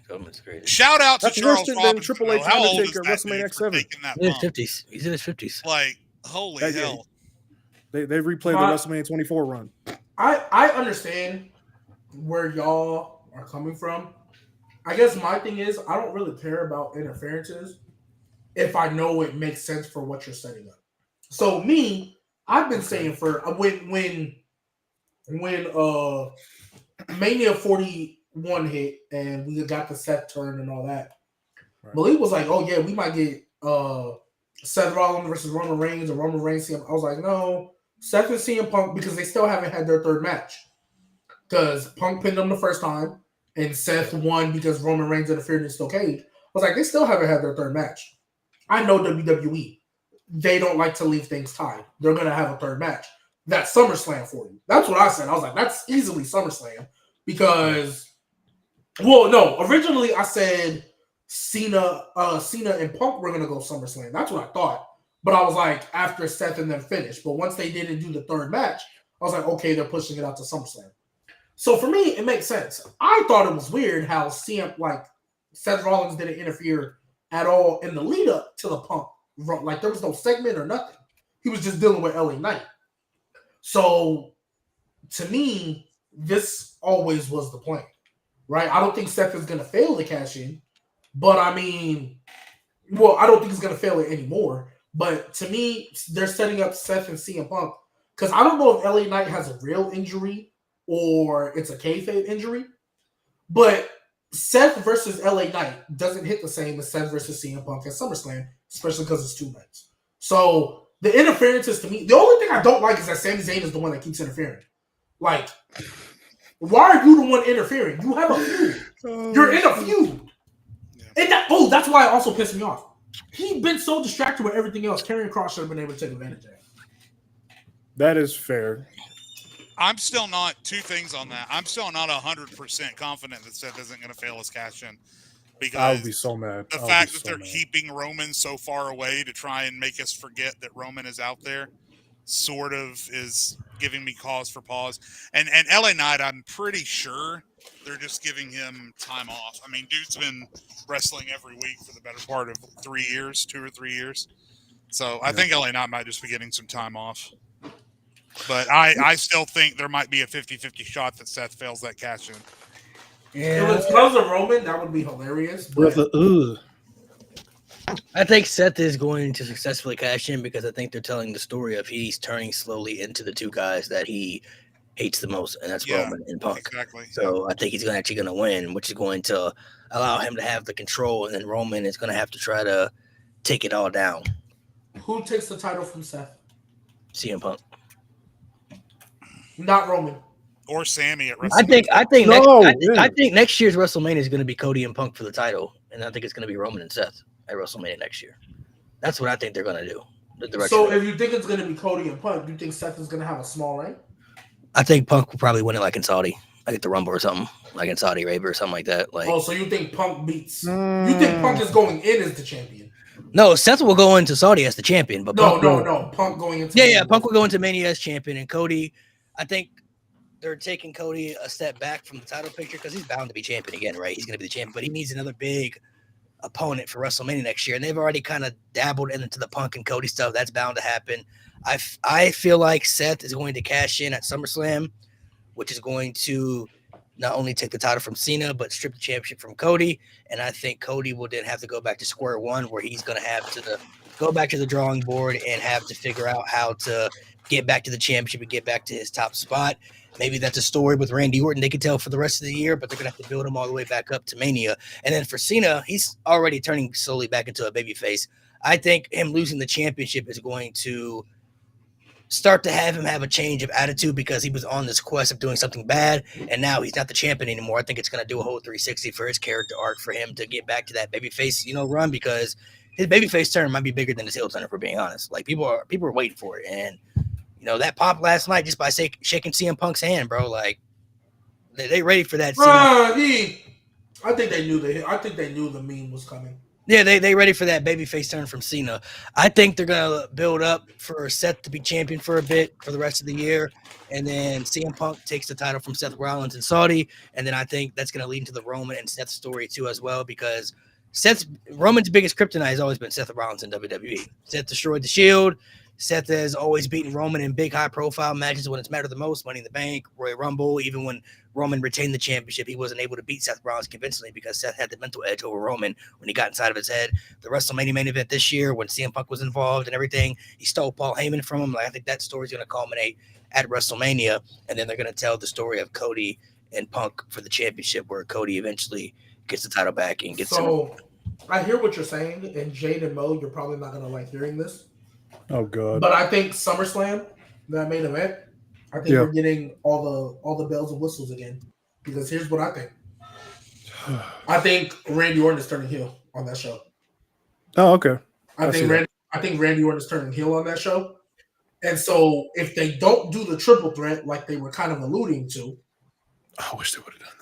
Well, I think they might. They have time. That's why I think Randy could be involved. Like, just based off what but I'm saying I don't think Cody is going to walk out of SummerSlam as champion just yet. No, he's not. I think no, but I don't think he's gonna. I don't think because of the cash in. I think all the bells. I think Seth is gonna try. But we're gonna get all these bells and whistles, and then I think we're gonna get the legacy feud we were waiting on. That big opponent you said that you need before Cody gets the title back. I think it's the legacy feud. Cool. Randy could cost Cody, but I feel like somehow he might get himself inserted into that match, because I feel like in Randy's mind now, he really wants to be the guy to beat Cena and become the 15-time champion. Like, I think he wants to be the guy to stop Cena from this crazy reign that he's on. And losing to Cody, I think it's going to kind of mess with his ego a little bit, where he's kind of like, just gonna go like where he hears some voices in his head, like the Apex Predator type vibes. Like, I could see him getting himself into this match somehow. They make it a triple threat. Maybe, Cody wins the cash in, whatever they want to do with that aspect. But I think that would be kind of interesting, because Cena and Cody still have, interesting stories there. Obviously, Cody and Cena has always been the end game. I don't know why people thought that Cody wasn't going to get his rematch against John Cena. I've seen a lot of confusion about that. I'm very curious as to why. Yeah, people just, they don't know, bro. They don't know what they want. Like, what are y'all watching? They were never going to have Cody Rhodes lose the way he did at WrestleMania to not get his lick back and being their top babyface, for him not to get a rematch for the championship down the road. You know what I mean? Like, he was always going to get another match. I think the more interesting thing with Cody coming out of this match is he did some real heel shit in that match with Randy. Like, as soon as he saw Randy's back was injured, he pulled him out of the ring and back stretched him across the pole. And then the way that he addressed Randy after the match was a little bit it felt a little bit condescending. Like, it felt like Cody saying, "Hey, Randy, this is me up here. Thanks for showing up. Now, bye-bye." Yeah. It felt like he was like, "Hey, good work, Randy. Now, move along." So I agree. I think we're planting the seeds for something with Randy and Cody, but I think it might also be possible that they're trying to give us the old switcheroo and giving us a little bit of a misdirection with Randy, and it may end up being Cody. I said 6 months ago that I think we might be headed towards a Cody Cena double turn at some point before the end of the year. I think maybe we might be getting close to that because I think what the seeds are planning with Cena, like Malik said, he had the babyface spot in the match where he saved Punk from a beatdown or whatever, and then planting the seeds with Cody being a little bit condescending and a little bit kind of good boy Randy now shove off with his promo. I'm still holding that we might get a double turn with those two, which would be super interesting after everything that happened. I definitely agree that we're going to get a double turn. I just think, because remember how like during the title reign, as Cody progressively got more opponents, he got a little bit more like I don't give a fuck about you. Like, yeah, I was nice and I'm cool, but y'all keep trying me, especially during the Kevin Owens feud. And then he went back on it with John Cena. I feel like we're gonna get the Cody Randy feud in the meantime because I just don't see Cena losing the title at SummerSlam because that's 6 months left at all. I won't say at all. It's just realistically, he only has so many dates left too. He only has like 12 more dates. 12? I don't think it's that low. That's what I saw. He only has 12. He's going to be gone for is it 2 or 3 weeks now? He's not scheduled to be on. Yeah, he's going to be gone for 2 to 3 weeks. I went back to SummerSlam because they got Evolution. They already said he's doing the Clash in Paris. Which WWE has mentioned exactly 0 times, by the way, in the past 3 years. Yeah, there's been no build to Evolution for real. None. It's sad. So because he's doing SummerSlam and he's doing Clash of Paris. He's doing the Crown Jewel show in Australia. They've already announced that. And when's the Crown Jewel show? October, right? It's in October, yeah. After that, they haven't announced anything after that. Right, but I feel like realistically, if I were to put my money on it, I don't think Cena's losing that title. Now, once we get to October, all right, cool. I can see it dropping. Somebody said he's got 16 dates left. 16. Okay, my bad. Yeah, so I can see him dropping it once we get closer to October. I think he's going to drop it on American soil, but nevertheless, I think that's when we'll see it drop. So I think in the meantime, what do you want to give Cody? Let's go ahead and get this legacy feud out the way. And then once he goes back to Cena, Jay, like you kind of said, after dealing with Randy and this, that, and the third, I think he'll finally slap to be like, nah, like I kept dealing with all this bullshit, blah, blah, blah. I'm tired of it. So I actually learned from you, John Cena, snaps, and we get the double turn. Yeah, that's how I feel. I think I don't know if there's going to be a double turn, but I definitely feel like Cena probably drops it at SummerSlam because he won't need the title the rest of the year. And then that'll lead to his babyface arc of the storytelling of maybe he tries to figure out how to do wrestling without the title. I don't know, whatever they want to tell. I'm not exactly sure, but the babyface turn is coming. It's just only a matter of time before he turns back into the babyface before the end of the year. We're already in the end of June, heading into the beginning of July, so there's not much time left. Shit, I mean, they're gonna have to. I know exactly how they're gonna do the turn too. Say the word. Cena's gonna have that title in his hand. He's gonna look. Crowd gonna chant no. He's gonna look around and take 15 minutes to look around. He's gonna throw it out. Ah! And he's gonna apologize. He's gonna be like, "I'm sorry, Cody Rhodes." Hold on. And then Cody Rhodes is gonna do the move and kick him in the dick. Yeah, he is. That'd be crazy. Well, you got the Cody heel turn happening now? What do you mean? I've been told you Cody's gonna be a heel. Bro, I literally told you once we got to Mania. I was like, bro, that Cody, you said it's like, I don't see Cody turn the heel for like another 2. So I'm like, bro, that Cody Rhodes, I told you I don't see him by Mania 42 not being a heel. I literally told you that. Yeah, I don't think he turns heel at SummerSlam though. I think they got some other good babyface run out of him. I think they're gonna stretch that out a little longer. I think the cash in more than likely probably will happen. Now, if Cena does that and then Cody turns heel at SummerSlam, that would be kind of wild. I'm not gonna lie to you, but I feel like that would be early. Which could play into what I said because the way Cody reacted to Cena at WrestleMania, I said that's gonna play into the story later when Cena is gonna have the match with Cody, and Cody's gonna have another opportunity to pull the trigger like that, but he's not gonna hesitate the second time. He's gonna execute it. So maybe that could happen at SummerSlam where he'd Cena with the championship or something in that aspect. I don't know, but I think he's gonna make it very very interesting. That last comment about Beast Mode is my exact concern. If they turn him heel. Okay, but babyface mantle. Well, here's the thing. Well, they already got somebody. Well, okay, we were talking about babyface mantle. Set or someone potentially. No, they have somebody right now. Who? Jey Uso.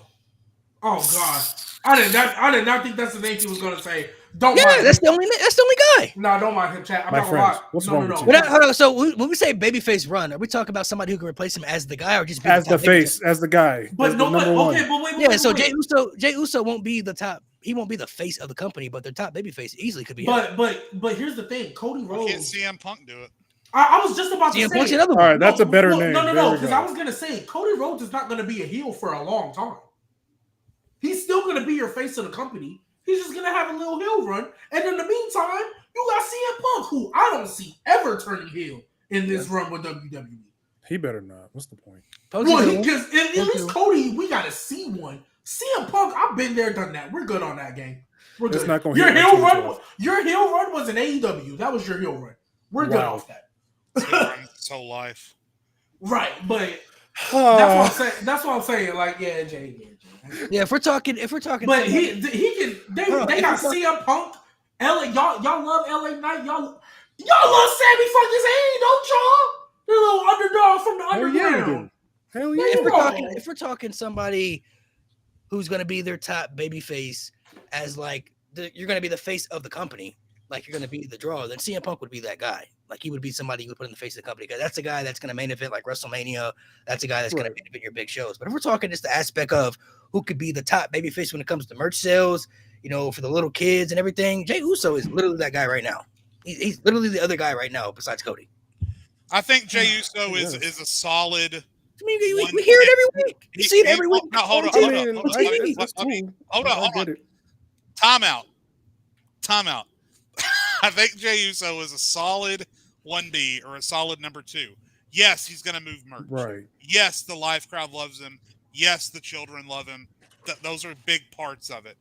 But when you're talking about a guy who can go out at the end of Raw or can go out at the top half of the second hour when interest is waning and do a 20-minute back and forth promo that is engaging and original, Jey Uso isn't that guy. Jey Uso is the kind of guy to go out. Yeah, he's not that guy, but I mean WWE.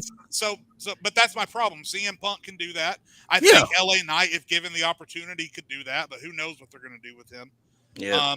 Jey Uso is always going to be a solid number 2 or a solid 1B. I don't think he can be what Cody is. Wait. That's not what I'm saying. No, I'm not saying he'll be Cody. I'm saying if they need somebody just to be the top babyface. Well, no, but that's what the person in chat was asking. If not Cody, then who? They're asking who's going to step up into Cody's role. And man, fuck the Jey Uso. I rock with you, but fuck the CM Punk, and I damn sure don't want to hear no Sami Zayn. Guys, Jacob Fatu. Oh, okay. We're good. We're good. Jacob Fatu can easily, right now, be the top babyface on SmackDown if Cody Rhodes turns heel. Right now, I don't care. I honestly don't care. If Jacob Fatu on Friday said, "You know what, Cena? We going. Hey, you better get in where you fit in. I'm locked. I'm here. I can't wait." The problem is, ironically, and this is super ironic, but the problem is Jacob Fatu is going to be wrapped up in the Bloodline vortex for a long time. Oh, like, to War Games, for sure. It's ironic that Jacob Fatu is now trapped in the Bloodline. So there's different areas to it. If we're talking about somebody who's going to be the literal face, like the number 1 guy, going to be the main events and everything, CM Punk is the only guy. He's the only guy in the question. It's not going to be anybody else. CM Punk is the guy that's going. If he showed up to work. CM Punk is the only guy. CM Punk is the only guy that's going to move merch and feel like an actual main event guy in that spot that you believe belongs in that position, right? Jacob is not right there yet. Jay is not, and that's not his spot either. Like that's just they don't fit those categories right now. Sami Zayn is a no either.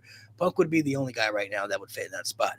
But if we're talking like babyface that you need to, move merch sales and be like a little inspiration for kids or whatever, like be the top babyface that people can inspire to be like, Jacob doesn't really fit that because he's not that's not his character. Like his character isn't, the little kid type character.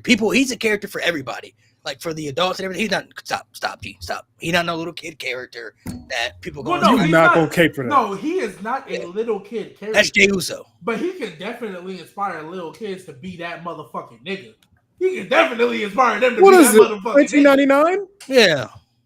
What you mean? So you mean to tell me Jey Uso inspiring kids to be a loser? Wow. Yes. Honestly, That's the problem, then. So all I'm hearing is they don't care. Good cook. I'm not gonna lie. Good cook. They don't care. We gotta change it. We gotta change that. Then we gotta see. Yeah, That's the kids don't care, bro.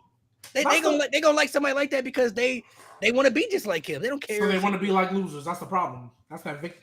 Actually, let me. Yo, sir. They don't know any brakes. better. They just kids, bro. They just kids. We all had. Pump the brakes. I just put it like this. That's participation trophy award behavior. I'm gonna leave it at that. Well, yeah, they kids, bro. Like they don't know the difference between. Wait. So Jacob being somebody who came from the gutter, was in jail, and turned his life around. That's not an inspirational story. Yeah, for people who can understand the product, sure. Yeah, the kids ain't gonna understand that. They're gonna be like jail. Wait. So wait. Was Jeff Hardy inspirational to kids? Look here. Yes, but Jeff Hardy wasn't going to That was prison. not a part of his character What at do all. you think? Jeff Hardy wasn't getting arrested for DUI. We didn't know about that as kids. We don't know that. Y'all didn't know about it. When I was a teenager and an adult, yeah. No, y'all did it. So it wasn't reported when we was young. Is that Jeff Or Hardy until got CM DUIs? Punk made it apparent. Is that not when you were kids? Negro. Yeah, that was I was still a kid before that. Bro. That's like we were teenagers at the time. How old were you, Mo, when 2000 CM Punk and Jeff Hardy had their feud? How old were you? 2009. Were you not a kid? I was a teenager, bro. I was like 13. Bro, it wasn't made apparent to me until CM Punk brought it up. That's what I'll say. And That's why I if asked you, how old were you? If during most the CM Punk 23 in feud? 2009, he was like 6, 7. Like 7. But Jeff Hardy was still an inspiration to you, right? That even though you could mess up and do this, that, and the third, you can still overcome that and be better. And ironically, Jeff I didn't know Hardy, what drugs were. Hey, ironically, Jeff Hardy is now going around telling people to do the same thing CM Punk was trying to get him to do. If that's not Impact, Jane, I don't know what is. Wow. By the way, nobody knew when you were a kid. They just I didn't know what I thought drugs were medicine. Nobody paid attention to stuff that was going outside of WWE. You only watched what you saw on TV. So Mo, nobody ever came to your school during Red River Week talk about drugs are bad? My nigga, I was in second grade, bro. What? That didn't happen till like 3rd, 4th, 5th grade type shit. That's bullshit, bro. I just want to call out. There's a lot of love right now in chat for a returning Drew McIntyre being a babyface and taking up that role. You said Jacob Fatu's a criminal. Drew McIntyre already showed that he could carry the company. He did that already. So yes, I definitely think that Drew McIntyre could be that. Drew in the top babyface spot though. I don't know, man. Hey, what are you talking about? He literally carried the company during. Yeah, but that was before he went on this whole different character arc of things that he's done in the last 2 years, though. But that's made him more popular. That I think when he eventually turns back around to being a babyface, all of this that he's doing right now is giving him a new respect for his acumen, his ability, and his presentation. So make him a babyface, but make him more of a badass instead of the white meat babyface that he was in 2020. Make him more of a badass, but still be a babyface. And yes, absolutely. Sell rubber swords, sell T-shirts with his kick-ass logos on it. Fucking do whatever you want. But yeah, Drew McIntyre for sure could be that guy. Well, Jade, I'm not saying he can't do it. I think me personally, I just don't want to see that shit. Why? Also, Proud of Fiend, real quick. Jacob Fatu is a criminal. Let me ask a question. Has Jeff Hardy not been arrested for driving under the influence? Oh my God. Yes. Has he not broken the law and been jailed for it? Pretty sure the Usos were banned from Canada for a while. Then fucking Jeff Hardy's a criminal too then. Since that's what we doing. That's not the same as being a thug, nigga. A criminal's a criminal. Oh my God. Don't piss me off. Don't piss me off, bro. Don't piss me off. That is not in a high. There's levels to this, my nigga. There's levels to this. That is literally. He didn't say Jacob Fatu was a worse criminal than Jeff Hardy. All he said was He literally no. He literally said drugs. Word for word, drugs is different than being a motherfucking thug. But they're both criminals. They're both criminals. When we're kids, we're gonna look at guns. Worse than what are we doing, bro? Hey, chat. Can somebody confirm this? Can you get arrested, or how many more years? Thank you, yo. No, I'm asking chat, and you can confirm this for me. Chat. Anybody who wants to do it, shout out y'all, all my G maniacs in the chat. Can somebody tell me what you get more time for? Driving drunk or under the influence, or robbing a store? Which one you get more years for? Actually, I'm sorry. I don't know why Jacob Fatu was in prison. I don't know what he did. I thought it was like robbery or something, but I'm not sure. I don't know what Jacob Fatu did. But the criminals are criminals, bro. I'm sorry. Like, yes, there's different levels. No. Yes, there are different levels. I'm not saying there's not different levels. That's where you start losing me. Mo, then you're not listening. No. Because literally, there are different levels. You are absolutely right. You are absolutely right. There are different levels. See, that's what I thought. I knew Fatu got arrested for robbing. Right. So that's what I thought. There are different levels to criminals. Yes, I'm not saying that. All that's why you get different amount of years for depending on the crime you get. So yes, you are right. There are different levels.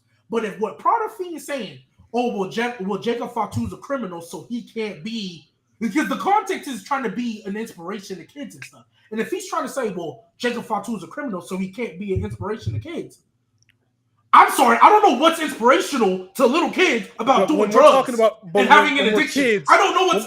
You think doing drugs is inspirational? Nobody knows that as a kid, bro. Nobody knows that. You're missing the point. Yes. When you're a kid, there's certain crimes you understand and there's other crimes you don't. When you're a kid, when I was like 6, 7, I'm not gonna understand drugs, bro. I don't understand that shit. But I'm gonna understand niggas shooting each other or robbing shit. Hey, for all my people in the chat, like swiping was introduced to me real early, my nigga. I want y'all to tell me when Red Ribbon Week came to your school, because I know everybody had it.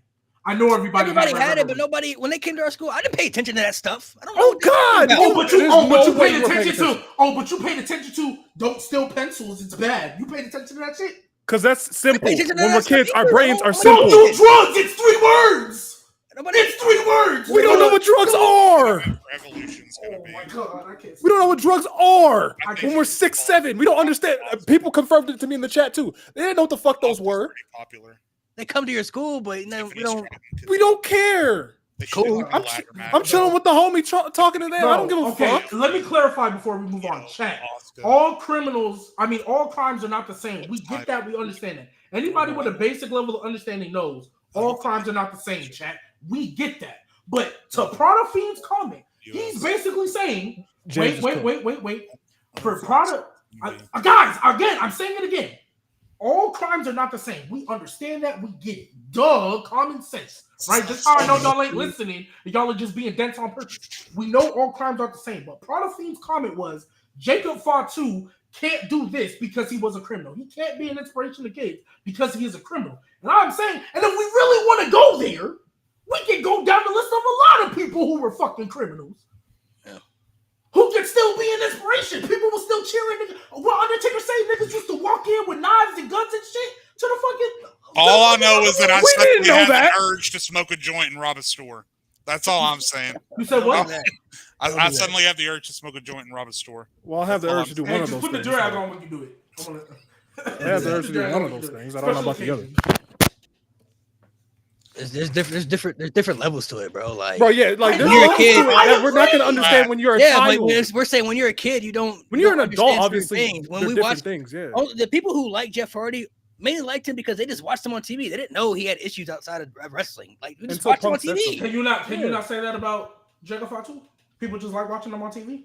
He's entertaining. Sure, but the internet's more open nowadays. They've literally made his character. He was so dangerous. You could just Google whatever. That they didn't want to bring him in. Because he started off as a heel. That too. He's a heel now. Everybody love him now. I mean, he's getting the popularity. Of course, Jacob is going to be in one of their most popular characters for a while. CM Punk called Jeff Hardy a drug addict who can't control himself, but everybody loves that shit. Because he was being a dick about it. CM Punk was in the right. You're not going to get it. It's just you know what's so funny to me? You're not going to connect. You know what's so funny to me? You're just like, oh, he's being an asshole. CM Punk I was old enough at the time, so I CM Punk was being a dick for saying, hey, you were an addict, you have a problem. Right? But when AJ Styles tell him, yo, bro, you fucking up everything we're trying to build because of your fucking addiction, everybody cool with that. Everybody ain't got an issue with AJ Styles telling them. See, I barely remember that. AJ Styles literally was like, yo. That was in a backstage segment. Yeah, AJ Styles was literally like, bro, you fucking destroyed everything I'm trying to. I don't even want to look at you right now. Bro, he looked at Jeff Hardy like he was the shit up underneath his shoe after that fucking thing. CM Punk is literally telling you, hey, Jeff, get out of your own fucking way and stop being a drug addict. Remember when Sheamus and Jeff Hardy had a street fight in a bar? That was kind of cool. That was cool. That was fun. No, but okay. So let me ask you this: overcoming drug and alcoholism, drug addiction, alcoholism, is that more inspirational than overcoming being a thug? Please tell me. So so if you use it as a base, like just a base blanket statement, it still depends. But the reason why I'm saying it still depends is because the context, right, that we go behind it, right? The context, if we add the context as being a thug, right? This is gonna be nasty. I'm telling you right now, just prefacing it. But like sometimes, right, and especially us as African American. Oh yeah, let me pull it up. Let me pull it up. All I'm saying. Go ahead. What? You ain't even let me finish. No, finish. Oh, if you're gonna play that, that's ridiculous because I'm actually defending us. Okay, unlike finish. Unlike you when you're Discord. Here we go. With him joining a gang and getting and robbing stuff because I think the chat confirmed it and all that. I don't know exactly what his upbringing was, right? I don't know where he came from. I don't know how tough it was, this, that. And we've heard people, we've seen too many actual gang members be like, yeah, you joined because 9 times out of 10, you can't really get it any other way, this, that, and third. Jeff Hardy, right? In his case, we know why he ended up doing all the drugs and stuff because he kept breaking his back, doing all this extreme stuff, and it got to a problem where he wouldn't ask for help, right? So there's the context you add there. So at that point, right, you got to add. But in the case of Jeff Hardy, he started his addiction as an adult, right? Okay. You a grown adult. You knew what Red Ribbon Week was. You knew what you was doing, and you was too grown. You too grown not to ask for help. Jacob Fatu, at the time of his age, I don't know what age he got arrested. I don't know. So maybe the chat can help me with context too. But all I'm saying is it depends. So it's really hard to answer which one is easier and which one's not. My point is, they're both inspirations, though. You overcame getting arrested. You overcame being in a gang and all that. So now you're a WWE star, making your life for the better. You overcame doing all the drugs, even though Jeff Hardy kept relapsing. You overcome doing all these drugs, and like so many times he kept relapsing. It was crazy. Pisses me off too. Literally. So you overcame doing all that. You overcame, and now you're living a clean life and this, that, and the third. They're both inspirations. They both can inspire kids. The only thing where I was really pushing back is because I felt like Prada Fiend was trying to say Jeff Hardy can inspire kids, but Jacob can't because Jacob is a criminal. When if you really break it down, they both are. And if anything, Jeff Hardy kept relapsing and doing it. Oh, he kept coming out to the crowd. I'm sorry, I'm better. And then would fall back into the trap. And then would fall back into the trap. And kept doing it over and over and over. That's my only point. I don't think, you saying Jacob Fatu is a criminal, yeah, it's different, right? But they both can still be inspirational to kids. Okay, so I don't disagree with anything you just said. What I'm saying is, I don't think that's why Jeff Hardy was inspirational to people at all. Like his addiction and all that had nothing to do with why people were. I think afterwards they kept hammering maybe later on in life. Well, that's what I'm saying. Yeah, maybe later on in life. But it became knowledge to the public though, so that they had to. Yeah, and so that's when it became a thing. He would have to come and apologize, and But I think the way I'm looking at it, I'm looking at what how WWE usually is. I don't see them placing Jacob in that role for like that inspiration. Like that's not the role. No, they're not going to drop everything. He could be a top babyface, but do I see them putting him in that spot? No, not really. Like that's what Cody Rhodes is there for. That's Jey Uso. Those guys fit that role that they're looking for that white meat babyface that we call it, in that spot. Jacob can be a top babyface, and he can still be an inspiration, sure. But when we're talking about, go back to the question of who's going to replace Cody in that spot. CM Punk is the only logical option that I feel like. But even then, so if you're looking at my only thing, if you're looking at the white meat babyface, Jey Uso is the only other guy that I'm looking at right now that fits that role. There's nobody else. You think Jey Uso is a white meat babyface? Yes. Yes, especially the last couple of years. Yes. Yes. That's his role. He even does it now. When he first turned, no. He's taking up little kids in his entrance, and they doing all the entrance and everything. I mean, good point. I guess I just never look at him that way. I think Sami Zayn's a more white meat babyface than Jey Uso. They're both. They don't portray him in that role, though. They don't portray like Sami in that role. Trust me. I know what role they portray Sami Zayn. Yeah, like if we're really being honest with the context, Jey Uso got the opportunity because of the movement of the people. Because the people put him in that spot. Like they made him that as popular as he was. He got the Royal Rumble win because of that. If he wasn't having that crazy movement, they would never gave him that opportunity, that spot. They weren't never looking at Jey Uso as somebody they can market and somebody they can potentially make a world champion. The people are the one, which was ironically, people complain about him all the time, but the people don't want to put him in that spot. They're the ones who voiced up and made him that popular. That's why he only held that title for 51 days. Shout out Jey Uso. Right. So I think he's the other white meat babyface. Like I said, you look at his entrance, he comes out with little kids and he picking up kids in the audience and doing the whole entrance and everything. Like that's the role that I like. That's go back to the point I was saying. Like if there's gonna be somebody to replace Cody in that role, if Cody turns heel, it would just be him. Would he be their top guy, the number one face of the company? No, that's not Jey Uso's position. But to be the white meat babyface, that's him. I will say my the concern story is if it's makes gonna work. sense though for Jay. It's already been working. To be the top babyface? It's been him and Cody, like literally right there. It's for like a year. It's literally been those two. And when Cody was gone, before Cody came back, Jey Uso was the top babyface in the company. We see these niggas' reactions every week on TV, bro. Literally every week, no matter where they go. My only concern with Jay is what I said a minute ago: is his ability to hold an audience's attention for 20 minutes in a back and forth promo because he's kind of one gear. But the story makes sense for Jey Uso to slot in because he can literally slot in and be Cody's first op because he can be the one to slot in and say, "Yo, Cody, what's up, man? What are we doing? This isn't you." Da da da da da. And then again, yeah. So, but. You know what? Fuck it. Make it Sheamus. Sheamus can be. You talking about Jay turning heel? No, I'm talking about Jay being the number one babyface. If Cody turns heel, for Jay to come in and say Cody. Oh, for Jay to come in and be. Yeah, they said Ultimate Warrior in 1990. I'm dead. That's tough. Warrior was their top guy though. He was popular. They went right back to Hogan. His experiment didn't work though because Warrior had issues that he couldn't get over. You know what I mean? So it didn't work. The way he wasn't a draw. They just went right back. Well, it wasn't even that he was a draw. It was just he had things going on backstage that he couldn't get over. You feel me? Like he thought he was bigger than the company. You know what I mean? Jey Uso got things going on in front of the camera that is going to hinder Monday Night Jester is so crazy. His promos and stuff, but even then, even though his promo game or his matches may not always consistently be great for a lot of people, people who like him generally do not. They do not care. They don't care about none of that. They don't care how bad his promo game is. They do not care how bad his matches will be. They love this nigga, bro. Yeah, they probably like Jimmy versus Jay. Consistently been on his side for 3 years, and that's the definition of a white meat babyface to me. It could also be termed as the do no wrong babyface. Doesn't matter what this guy does. Doesn't matter what he does or win or lose. He's going to go out there. He's going to get the crowd behind him. He's going to say all the right things, do all the right things. He's never going to cheat. He's never going to take shortcuts. So yeah, again, Jey Uso has earned my respect for the past year, especially the fact that it came out of nowhere. It was, I think the people who genuinely like him, they just feel like he's cool. Like they want to be him. Like if they were a wrestler, I want to be that guy. He's cool. He comes out to a cool entrance, cool team, but they don't care about the things that we critique him for, like the match stuff. They genuinely do not care. They clearly don't. They don't care. His reactions have never changed for the last 3 years. They've even gotten bigger, which is even crazier. He's the only one. They be making Cam's point. Eliminate a John Cena and a Royal Rumble and still get cheered. I think the more interesting conversation is though, if Cody does slot over right to being a heel, and then all of the baby faces then have to move up one level.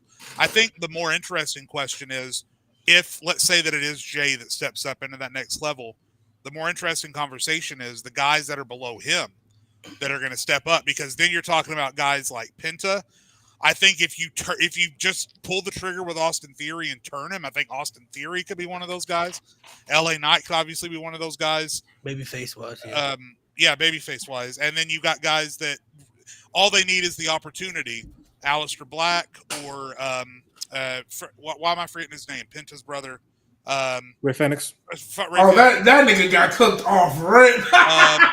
Hey, but that match on SmackDown was fire. Oh yeah, that shit was elite. But bro, honestly, when they said, "Hey, find a tag partner," I'm like, "Oh, Ray Phoenix is clearly coming back." And another top babyface that could be the Penta could be another one too. Like for the he's on my list for sure. Yeah, Penta could definitely be up there for sure if they want to. Top babyface, sure, yeah. LA Knight would be my other answer. I can't say him over Jey Uso just because they haven't shown me that they have any interest in putting him in that position. Unfortunately, Penta is also stuck in the Bloodline vortex because, again, Seth and his guys were just Bloodline 3.0, and now Penta is stuck in the Bloodline vortex. Right. Because I feel like Triple H books his shows for 2 checkpoints: War Games and WrestleMania. Those are his checkpoints. Those are his checkpoints. That's why I said as soon as Hikuleo showed up, I was like, yeah, that's one of your War Games matches. Bloodline Civil War again. That's one of them. Probably more than likely, Octagon Jr. Well, and then somebody mentioned too, it could be realistically, it could be Roman too, but he ain't there enough for it to be him. Roman would still be the face of the company. He'd be the easy answer if he literally just showed up like every other month. Someone in chat earlier said he's not the OTC, he's the PTO, and that popped me a little bit. PTO is crazy. It's the PTO. PTO. Whoever that was in chat, give yourself props because I missed who it was. But somebody. Roman's at a stage in his career though where he's become like this generation's Brock Lesnar, just to a different extent. Like Brock was insufferable for me for a lot of times because he would come back and just do things, and his stories weren't appealing. His matches barely were good at times. You know what I mean? Like it seemed like they weren't putting effort into anything he was doing. He was the champion. Like, hey, I'm the champion. I'm showing up. Give me Samoa Joe, and you thought that match was gonna be good, and it was trash. Give me Braun Strowman, you thought that match was gonna be good, then it was trash. And then they fed him to Roman Reigns again for the millionth time. We're like, bro, these repetitive stories with Roman Reigns, like it was bad for Roman. I feel like for me at least, I wish he would show up a little more. But when he shows up, I'm fully always watching what he does. I gotta see what he's doing. I gotta see who he's gonna be working with, what story direction they're going. But they use him now as an attraction. You know what I mean? Like. He has that special attraction. How many times they advertise Roman Reigns is going to return this week? Roman Reigns is coming back this week. You know what I mean? He's become that special attraction where I feel like, a lot of wrestlers probably want to inspire and be like he has to do the bare minimum. He got himself over. He's at that stage now where he's the big draw. He's going to make a lot of money. Don't got to take as many bumps. Show up half the year and do what he does and then goes away. You know what I mean? And he ain't the champion no more, so people can't complain about that. He ain't got the title no more, so he ain't got no championship.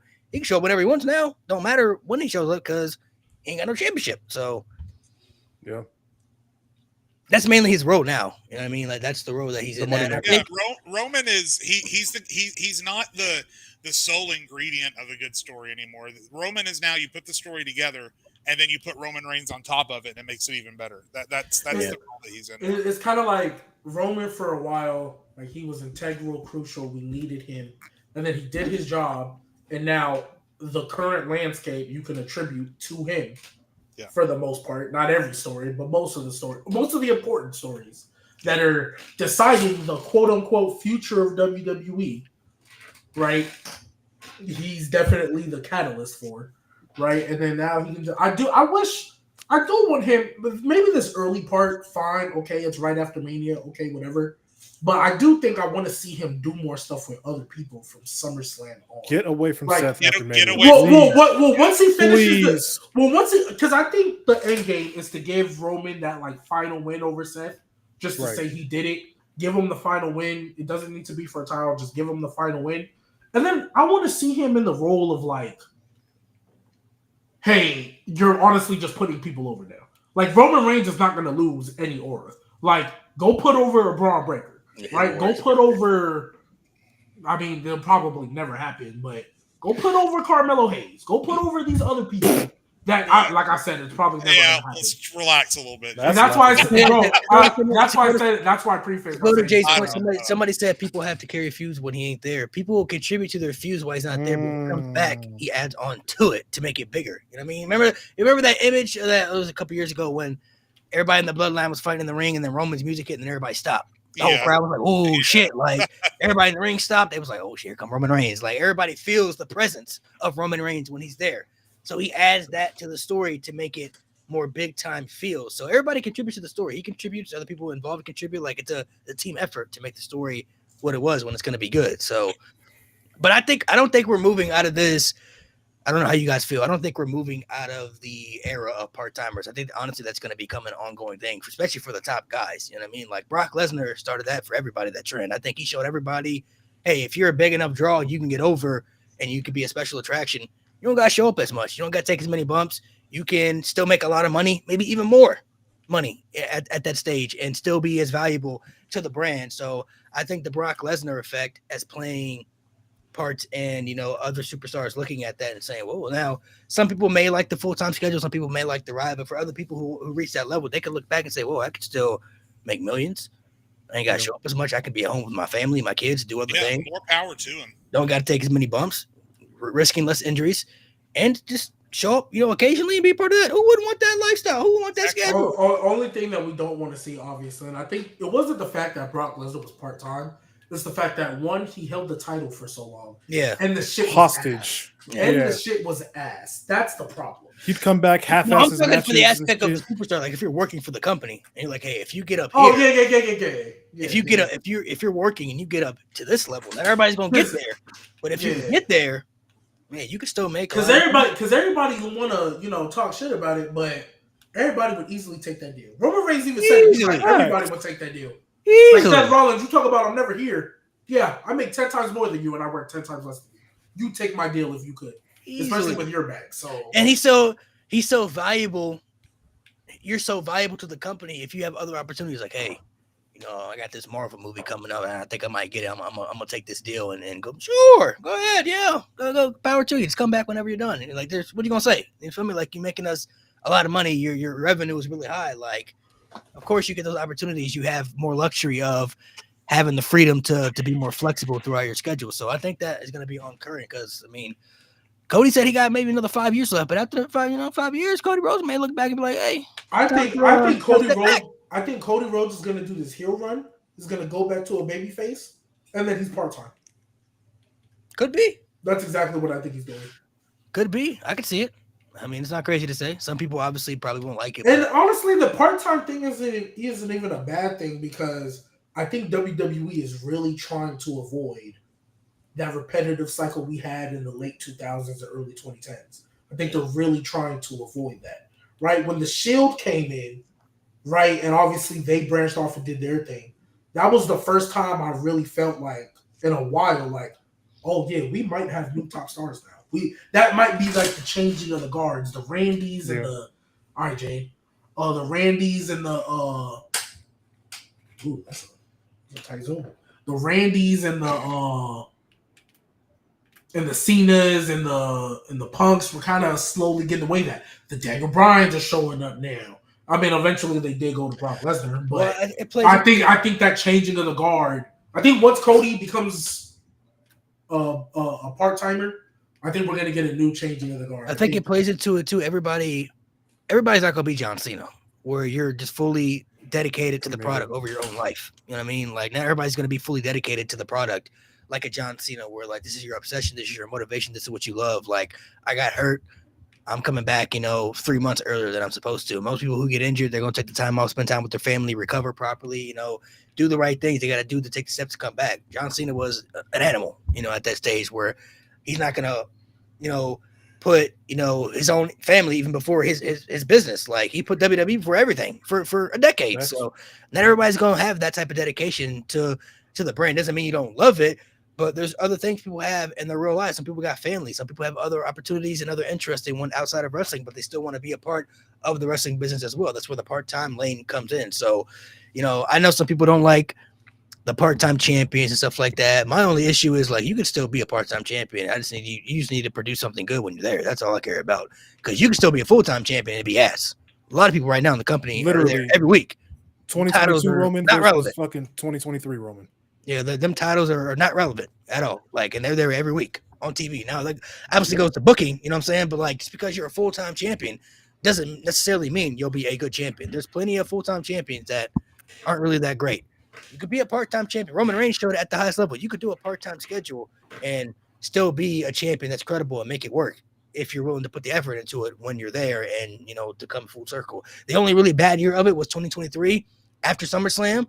And the only reason it got bad is because we just had to wait until WrestleMania 40 for Cody to get that spot to finish the story, because we all knew the end game. Like, all right, Cody going to get the rematch. We assumed at least that was going to be the end game. Like, we were playing the waiting game at that point, But before that, there was also some dull stuff. Like, it wasn't always 100% great, but from 2020 to 2023 SummerSlam, there was a lot of good quality in that you have with Roman as champion. That's memorable, with great matches, stories, and all that stuff, moments and everything. So you can still be a part-time champion and be a good champion. It's just, you got to put the effort in for it to work. And Roman Reigns proved that it can work if you're willing to put the effort into it. But just because you're a full-time champion doesn't necessarily mean you're going to be a good champion. There's plenty of full-time champions right now on that roster that are not relevant, and they got the championship. So I think the whole part-time schedule, some people may not like it, but I don't think it's going to go anywhere, if I'm being honest. I think the Brock Lesnar effect is going to continue to move the shift for it for the future, where he showed people that you can have different value at that stage and still work less and make even more money if you're valuable to the product and what you're bringing in. So, yeah. I mean, I don't have an issue with part-timers either. It just really depends on what you got going on. That's all. But do we want to go through the rest of this card or? No. I mean, we touch on the important stuff. There's some other stuff that's there. I said this in the chat yesterday, though. I mean, I don't know, man. Cody Rhodes, he kind of pushing top 15. I gonna hold you, like, especially with this. Mo. You might have to recognize because we tried to tell you that peak is kind of crazy, bro. And then we talking about. We tried to tell you. Oh no, and then we talking about the heel run that he hasn't had yet, but. You know what I'm saying? That heel run go crazy too. Yeah, so actually, Mo, having a conversation. And I don't want you to get annoyed. I actually want to hear an explanation because all you do in the chat is moan and groan. I don't want to have this debate. Why not? Why not? We're not going to agree. Mo, that's not the point. I can understand. I can disagree with you, but I can hear you out, understand where you're coming from, and we're not even trolling you right now. Like we're not. I know you're not, but I'm not. So then why don't the peak ain't done yet? I'm not finna rank somebody when I know he's not done peaking yet. Like. I'm not gonna rank you that high when I know you're still going. When you're done peaking, and I've seen everything you've done. That's when I rank you. I didn't rank Roman as high as I did. Okay, so it was done. So let's just say Cody, right? Because we can all pretty much assume up here he's gonna win that title back, right? Maybe not hold it for forever, but he's gonna win the title back, right? We can all assume that, right? Yeah. Okay, so let's just, for the sake of argument, let's say it's a little 4-month reign. He's got a good feud, maybe a match here and there, and then he loses it to whoever else is next, or he gets cashed in on, right, or whatever the case, right? Let's just say that happens, right? And let's just say he starts falling out of his peak, right? Right. If he's out of his peak, unless he goes back to like a Stardust low, because we know he's not going back to the mid card, he's going to be a main eventer for the rest of his career. Right. I get the idea of waiting until you're done before you actually put him somewhere. Right. But Mo, my question to you is, I guess I feel like if he's not in the top 15 now, what else do you need to see him do to put him there? That's just how I work. I don't rank you unless I know you're done peaking. You're like, that's it. I didn't rank Roman in my top 10 until I knew he was done. When that title reign ended and then he started his whole bloodline thing, Roman was not in my top 10. And then when the whole thing with the working, I'm like, okay, he's done peaking at this point. Okay, so now let me analyze his career. That's how I work. I know Cody's not done. I know that Cody has a lot more sauce to add to this shit.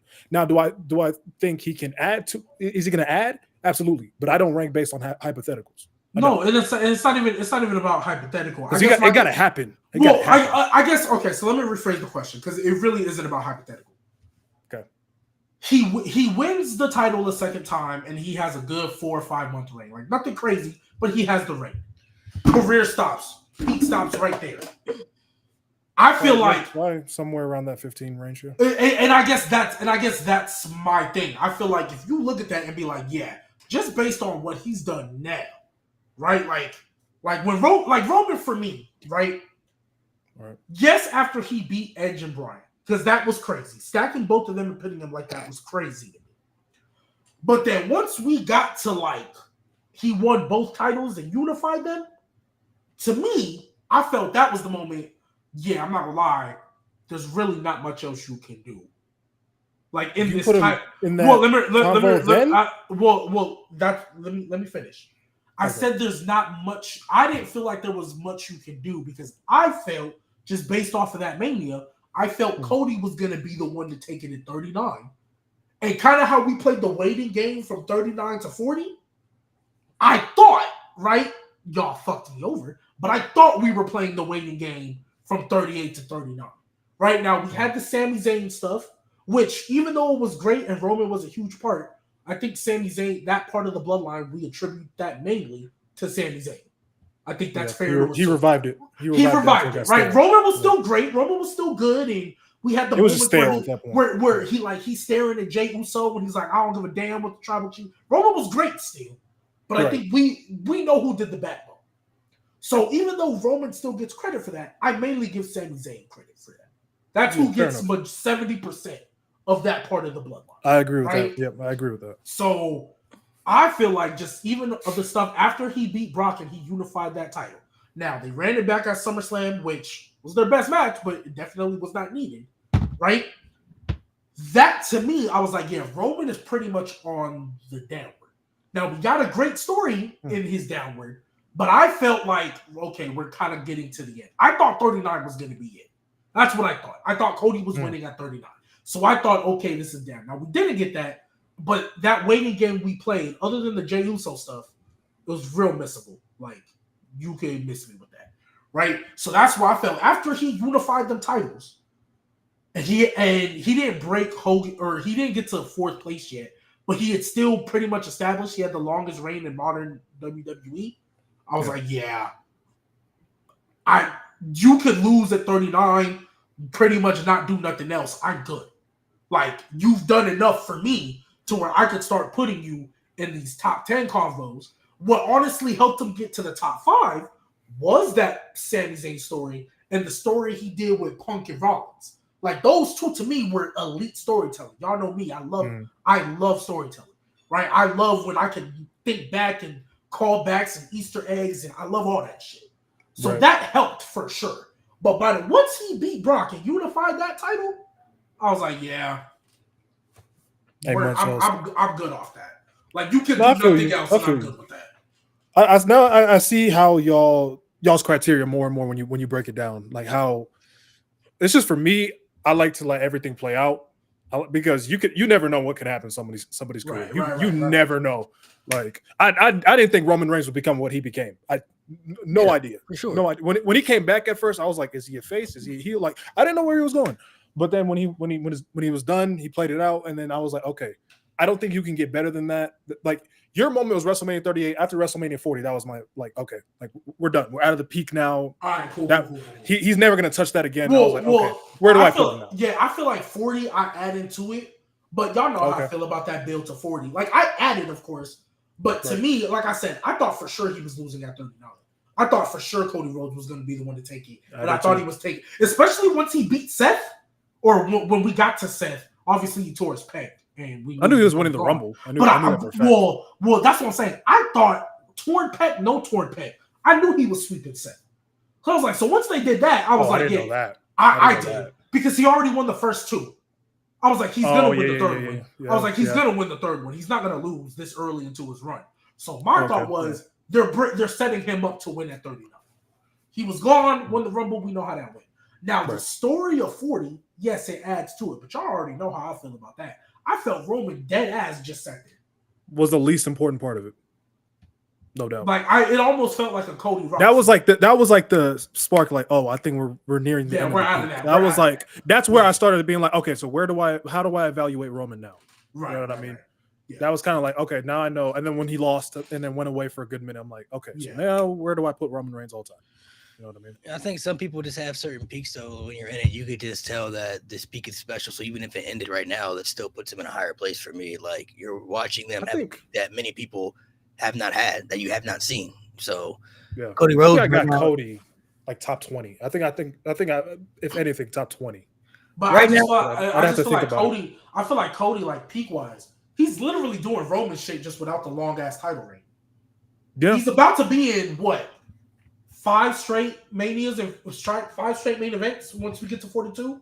Or technically, when you think about it too. Or technically 6 because he had 2 main events at 40. So 38, 39, 2 and 40, 41, and he's going to have 42. That's crazy. He's going to have 42. And I think people forget too, like, I think Stardust has blinded people so much. He was a great mid-carder before all that shit. Yeah, he was a really good mid-carder before. And then the road story, like, he's had a lot of really cool shit. I think people forget that. Stardust blinds him so much. And when Stardust first happened, I didn't hate it too much. It's just I didn't. We know he was a jobber as long as it would. Yeah, I was about to say he was a jobber for forever though. Like, the fact that Dusty passed and they still didn't change his character, I was just like, what are we doing now? Like, yeah.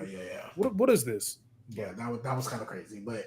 Because, like, when he joined up with his brother, I didn't hate that. I thought Stardust Gold. Oh, yeah, when they were doing like just the Rhodes brothers, I'm like, this is cool. I mean, that too, but yeah. But when it was Goldust and Stardust, I was like, okay. Because I think he turned into Stardust because he kept losing his Cody Rhodes. Yeah. And it was like, I'm going to turn into Stardust. And I was like, okay, that's not bad. It's not the worst thing in the world. Okay, cool. He's going crazy. I can get with that. But Yeah, I don't really let like mid card shit affect somebody's all time ranking too much. Like when you're doing dog shit on the main event level, that's when I'm looking at it like, fuck is you doing? You know what I mean? Like if he was a main eventer having those kind of lows, yeah, I'd be like, imagine Stardust with the world heavyweight title. Why would it kind of match?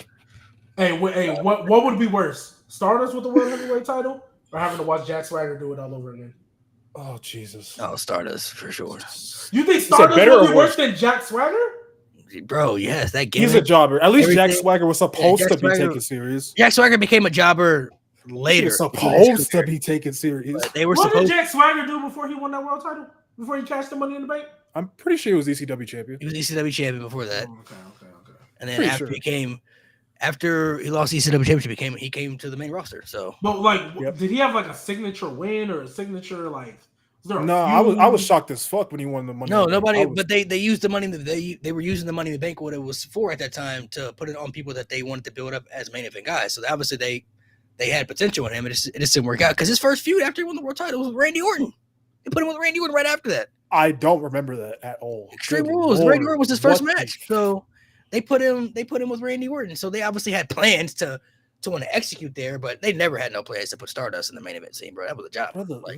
That was a gimmick that honestly was only his gimmick because his brother had a similar gimmick. That's the only reason. Other than that, there was no reason to put him in Stardust. They made it last way too long, bro. They should have done the Rhodes versus Rhodes feud and did it. And I'm not gonna lie, the Stardust thing, like it could have been a good mid card gimmick. It had potential when it first did it, and then it just they just did too much with it. He was just too much of a joke at that point. I was like, all right, what are we really doing? See, look, this is why if y'all want to be a G Maniac, here's the number. Thank y'all for putting respect on Jack Swagger's theme song, please. That entrance is fire. The entrance is fire. I heard it the other day. I'm like, okay, it's not that bad, but it's not good either. What? Jet 1-2. Oh yeah. I prefer the We the People theme. I prefer that. I mean, We the People is elite. I think they're both elite. I think We the People was Jack Swagger theme buns. Not that We the People do. That OG theme. I never liked it as a kid. The OG theme is elite, man. I'll never forgive WWE for giving us the most oralist world championship match in WrestleMania history. Del Rio and Jack Swagger was the first. That was so nasty. WrestleMania. Del Rio has some aura. No. The entrance. No, the entrance was cool, but in 2013. Wait, did he have Ricardo Rodriguez when he? Yeah, 2013. The same person that says Alberto shouldn't have won that Royal Rumble. All right, bro, for sure. Who says that? You said Santino should have won that shit. I said if it wasn't gonna be Del Rio, might as well. No. If you look, bro, they were the final two. Bro, if you CM Punk was right there. I'll say it again, and I'll say it for the rest of my life. Feud. Bro, if you no, he wasn't. His feud with Orton didn't start till after the Rumble. It was a different feud. They already had different. It didn't start till after the Rumble. Nah, bro, this is changed the was CM Punk gonna face who? Gonna face the Miz? It's Edge. They respected the brand split at that time. But when you win the Rumble, you can move over. When you win the Rumble, but they didn't do that often. But they didn't do that often at that time, bro. Not at that time. I hear you, modern. But at that time of the feud, they didn't do that. They only did it. They respected the brand split a lot more back then. Didn't Edge do it too? If I'm not mistaken, Edge did it with Money in the Bank. Edge came back from his injury, so he wasn't on like a. Yeah. But Edge did that with like obviously. Oh no, he was a SmackDown. Benoit, I think, is the only one guy that did it. He's the only guy that did it. Who? Everybody else was on their brand. But usually, like back then, they respected the brand split a little more, so that's why they weren't gonna do that, right? And but I mean, bro, I hear you, but you got. It's not like they didn't tease that all the time. Like even with Taker, when Taker won the Rumble, they were like, "Oh, they're gonna tease it, but you always choose your." So you do it. Just go ahead and do it. But they weren't gonna do it at that time, and that's what I say. If you look at who was in that Rumble, bro, right? Obviously, Christian would have went stupid. If Christian had won that Rumble, they weren't going to get. They weren't going to do that, but that would have been cool. And they were two baby faces. And Del Rio 2013, he wasn't coming out to the cars anymore. He had that remix theme that he had, the generic theme, bro. That was no aura. I don't even remember that, bro. It was so no aura. They didn't even give Jack Swagger a proper entrance. They did the promo package, and then Jack Swagger was already in the ring. He was already in the ring. Didn't even get an entrance. Jeez, damn, I'm not gonna lie, that's kind he was already in the ring. Dang, we didn't get to see the push-ups to Pyro, Malik's favorite entrance. I think he stopped doing that at that point. He stopped doing that. He was with Zeb Coulter at the time. So this was We the People? Yeah, this was We the People. Weed the People. Weed the People. That nigga got arrested for weed before that. It was the We the People gimmick. Bro. Well, that should be an inspiration. We love. Never mind. Nah, that's Mickey. That's Mickey. We love people who do. Bro, we literally have somebody telling y'all not to do drugs as a heel. He was a bad guy getting booed. Hey, looking back, do CM drugs. Punk was right. Boo. Looking back, CM Punk was right. He was just being a dick about it. That's CM Punk was right. No, that's the problem, man. We got to stop focusing so much on how something's being said and focus on the actual message. No, because here's my problem. Here's my problem, Mo. If Jeff Hardy wouldn't have been so concerned with how he's saying it and just focus on the message, everybody else was trying to tell him nice and he didn't listen still. So he clearly needed somebody to smack some sense into him. Because when they were being nice about it, he kept relapsing. You need to be stopped. Am I telling lies? Tell me when I'm telling lies. Tell me when I'm telling lies. If somebody would have smacked some sense into him and would have been more of a dick about it, maybe he doesn't relapse as much. And maybe we don't get 5 Jeff Hardy returns. Hey guys, I beat my addiction. Maybe we don't have that 5 times. Maybe Samoa Joe doesn't have to come out and say maybe having a bottle of champagne around you was the best. You don't understand the pain of being a Jeff Hardy fan sometimes, bro. It's just like, my nigga, how many times? If you've never been an addict, I bet it's as painful as his lower back every time you take a bump. Relax. No, he do be taking some crazy bumps though, that's for sure. Bro, I'm not gonna lie. Still low key. The only thing I'll say where I didn't blame Jeff Hardy, I was like, if he relapses, I'm not gonna blame him. When he had that fucking ladder match with Darby Allin, I was like, y'all want this nigga to relapse. Y'all clearly want him to relapse. Because why are they having this type of match right now? Like, what the fuck is wrong with you guys? That's all Tony Khan saw Jeff Hardy for. As an action figure from fucking 1999. That's all. Yeah, unfortunately. Relax. I knew exactly where you were going. You don't do it. Don't do it. Man, being nasty. I don't know his TNA run, but I don't think they doing nothing crazy in TNA. So. No, I mean he had his moments, but he was mostly mat wrestling. He had mat wrestling, but he had some. There's some extreme. He had his moments. No, I'm talking about TNA now, like as the tag champions right now. No. Yeah, but that's good though. That's what you should be doing. Just let him come out. Gyrate. He's had a couple. He had one ladder match with Moose. He had a ladder match. Hey, that match with Fraxium was what? That shit was elite. Yeah. That was pretty damn good. But Matt Hardy is an enabler. I need an explanation on that. Matt Hardy ain't never got relapsed. Got to go to jail multiple times as a criminal for driving under the influence. I'm pretty sure everybody handles addiction differently, though, bro. Like we don't know what that means. That is true. Addiction, mindset. You're right. Some people hold themselves accountable, and others don't. This man talking like you know. Hey, I've always said Jeff is his own worst enemy. So. Well, I was about to say when it comes to Jeff Hardy specifically, I ain't gonna talk about everybody. He's always Jeff Hardy. Jeff Hardy specifically. Come on, bro, lock in. Literally lock in, please, Jeff. Please, God Jeff. Damn it. Like when I heard he got arrested when he was in AEW, I'm like, fuck. When he got arrested. That AEW, pissed me off. That one really made me mad. I'm like, Jeff, yeah, bro, come on, dude. And y'all was trying to shit on WWE for getting rid of him. But I ain't heard about Jeff Hardy doing nothing crazy in a minute, so maybe that's what he. Nah, he been chilling. He been chilling. He on a good roll, man. He on a good. Or maybe. He on a good path. He on a good path. He about to get. G always wanted to say something nasty, bro. I was about to be a hater right now. Yeah, I'm sure. Nah, he on a good path, man. He doing good right now. So, all right, ladies, gentlemen, watching the show, appreciate you guys for coming through. Make sure you guys subscribe to the pod. We'll be back next week. If you want to be a G-Maniac, here's the number, man. 1-800-G-Maniacs. And make sure y'all pull up to my Twitch stream in like an hour. Yeah, don't go to that.